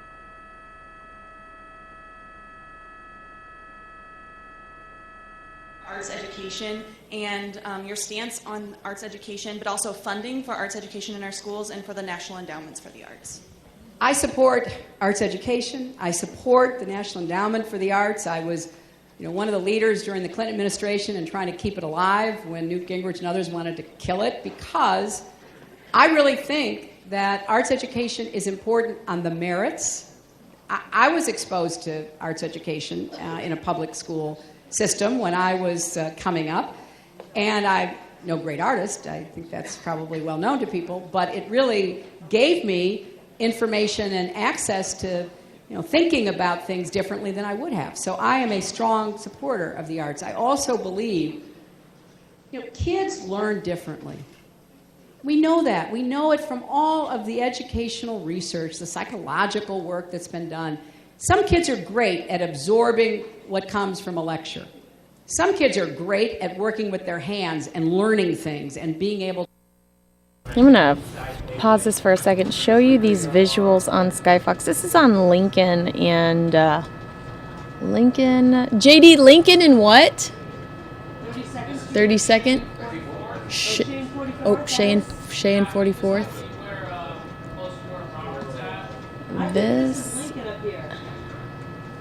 This is either her. I'm hearing Shea and 44th where there's flooding, and I know we had discussed flooding earlier today in the show, so I wanted to share this visual with you south of 44th Street in Shea, and that was some major flooding. So while I had those videos via SkyFox, I wanted to show you that, but we'll go back to Hillary to finish out the evening. To apply them.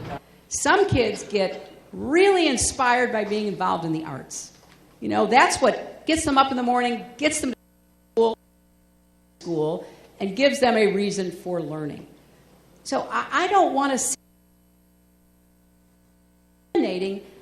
we eliminated vocational education in a lot of our schools.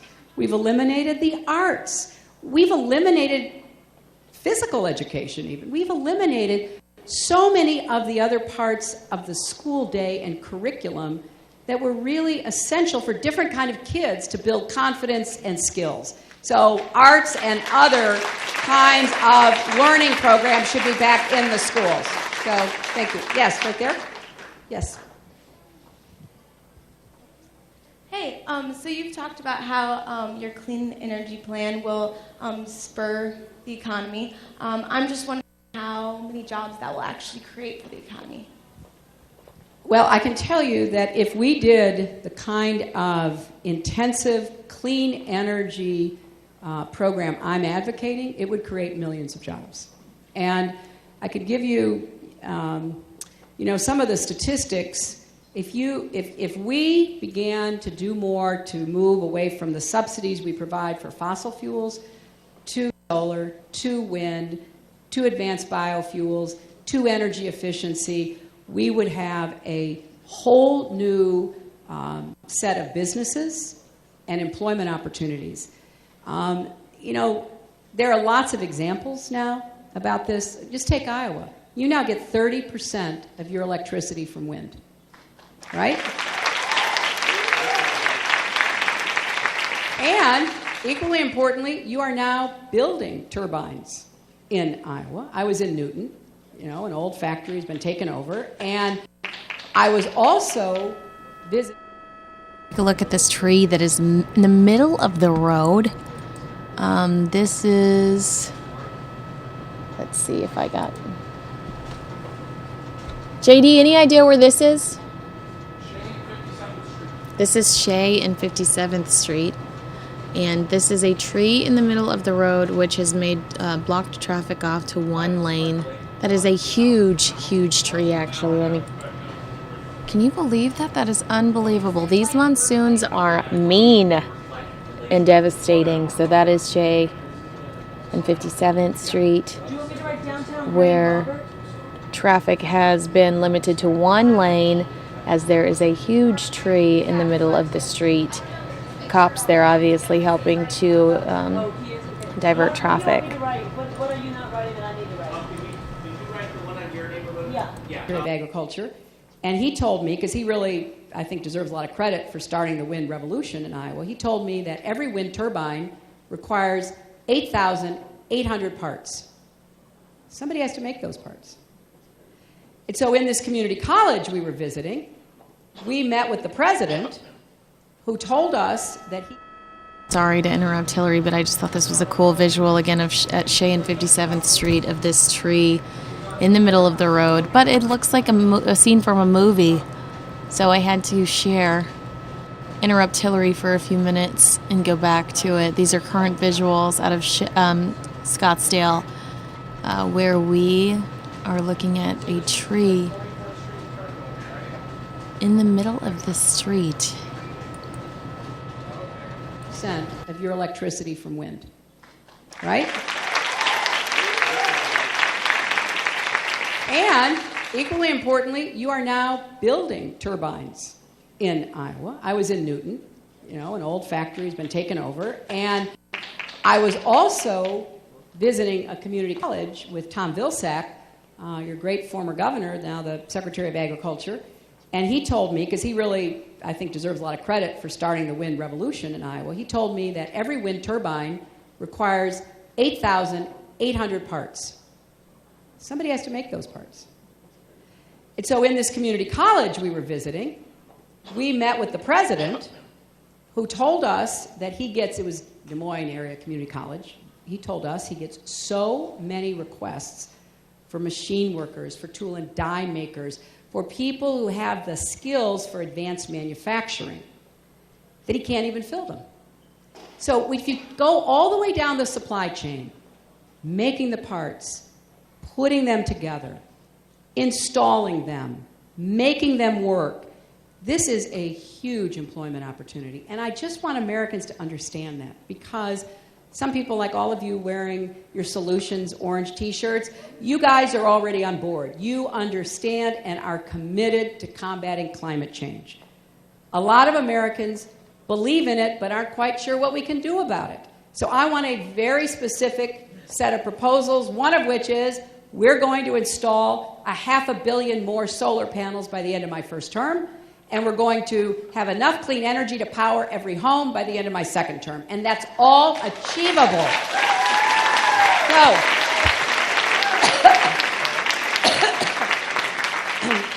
right here. Yes, sir. You've got the microphone. I worked for the Department of Correctional Services for 15 years, and I have seen many young, particularly African-American males, that are incarcerated for basically nonviolent crimes. And in Iowa, there is a disproportionate number of African-Americans in prison that probably shouldn't be there. What can you do as president in order to try to eliminate or at least reduce this social problem? Well, first of all, thank you for raising it from the perspective that you have, which is really important. The first speech I gave in this campaign was about how to turn around mass incarceration. And I think there are several ways to do this. One, we need more diversionary programs. And we have some that work, but they aren't big enough. They don't cover enough people. The drug courts help people, but there are other things we need to be doing. We need more treatment for substance abuse and for mental health problems that are untreated, because if all you do is put people in jail or prison, you're never going to help them, and that is just wrong. Number 3, we need to change sentencing that is aimed at low-level, nonviolent offenders who should not be in prison, in my view. They should have to do community service or something else to pay their debt to society.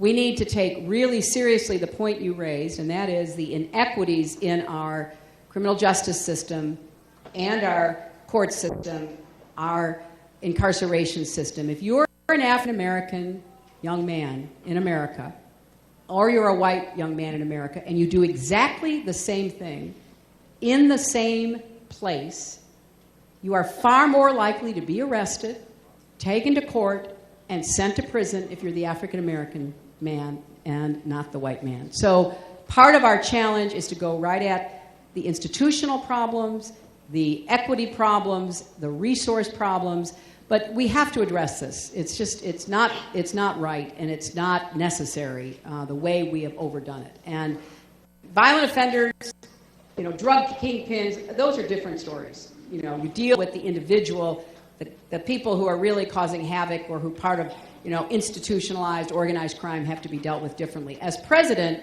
as you know, the president only has direct authority over the federal correction system. But you can set a good example there, and then you can change the incentives within our funding for state and local jails and prisons to begin to change behavior by saying, here's what you get the funding for. If you don't do the changes, the reforms we're asking for, you don't get the funding. So we can begin to slowly turn this. And the final thing I would say is, this is one of the few areas where there seems to be bipartisan support, for heaven's sakes. We have some really good Republican and Democratic senators and House members who want to address this. So as president, I would begin immediately to work with them and try to come up with some solutions. Thank you all. Thank you very much.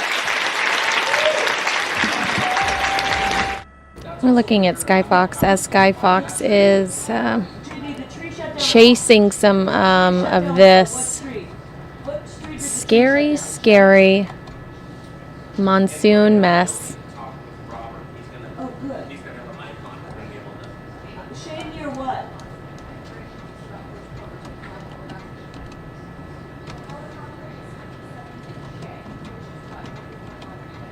And I'm trying to see if I can get some of this other.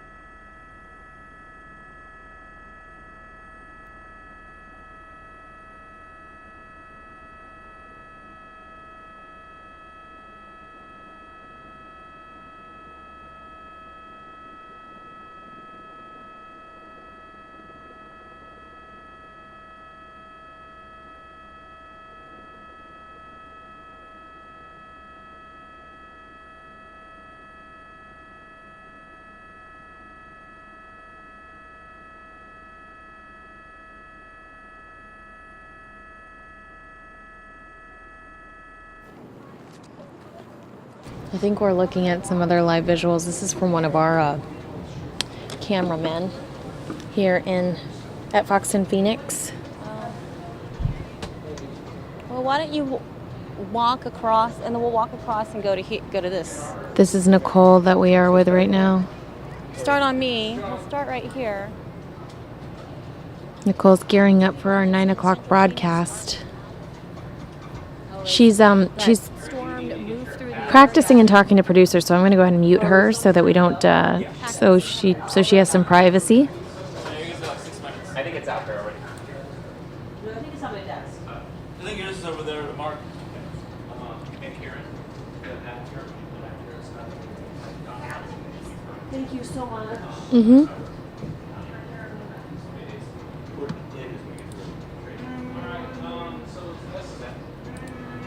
Back on the tree. We are back on this tree at Shea. These are SkyFox visuals coming to us right now. Let me show you those.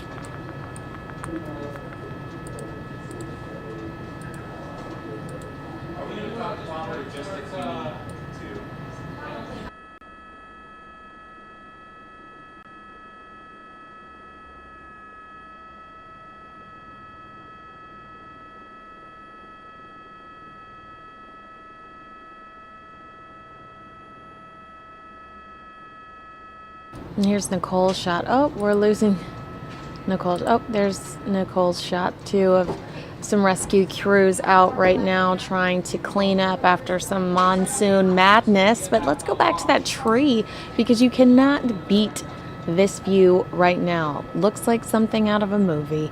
The tree has narrowed the lanes down to 1, and you can see police are out there trying to organize traffic on Shea and 57th.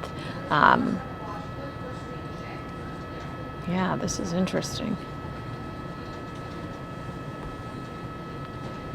Hey, SkyFox, I hear you. You're going to be 57th Street Shea. Thank you.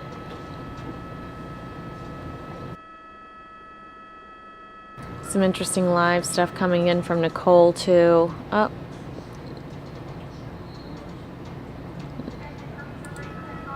And we're going to have we've actually got all units on deck here. We're going to have all of your favorite reporters out in the field covering this weather cleanup and some of the monsoon madness currently happening in the valley. Obviously, Nicole's going to be one of those reporters that we're going to have out there. This is what we're seeing out of Nicole's camera right now. This is going to be within the next 2 minutes. That was really cool, watching her through the blinking lights of the police lights. But we are going to be on our local television news broadcast is Channel 10 if you're in the Phoenix area. If you're not in the Phoenix area, you can head on over to fox10phoenix.com and you can watch our local television broadcast through our website, fox10phoenix.com. You can also download our app. It's free from fox10phoenix.com. It's for Apple phones as well as Androids. You should follow us on Twitter. You should like us on Facebook. But we have got a lot of monsoon coverage coming your way in regards to cleanup and in regards to what power is out where, what streets are down, all of that coming your way during the 9 o'clock broadcast, the 9 and 10 o'clock broadcast at, again, fox10phoenix.com, or locally you can watch Channel 10.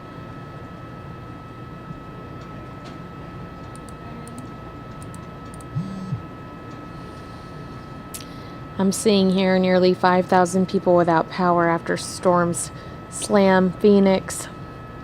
Nearly 5,000 people here without power. That is it's a pretty intense number. So, and it's hard for us to get numbers from APS and some of the other electric companies, APS and SRP, in regards to how quickly they can turn those numbers around. So that'll be something else to watch for on our social media. Follow us on Twitter, like us on Facebook, because we do breakdowns in regards to what the status of those are. And it's interesting because we have a lot of people call us and ask us and tell us what's going on in their neighborhood. They'll say, hey, we don't have power and we haven't had it for hours. What's going on? So a lot of people do look to us before they even call their power company, or maybe perhaps the power company is overwhelmed and doesn't answer the phone, so that's why we end up getting these calls.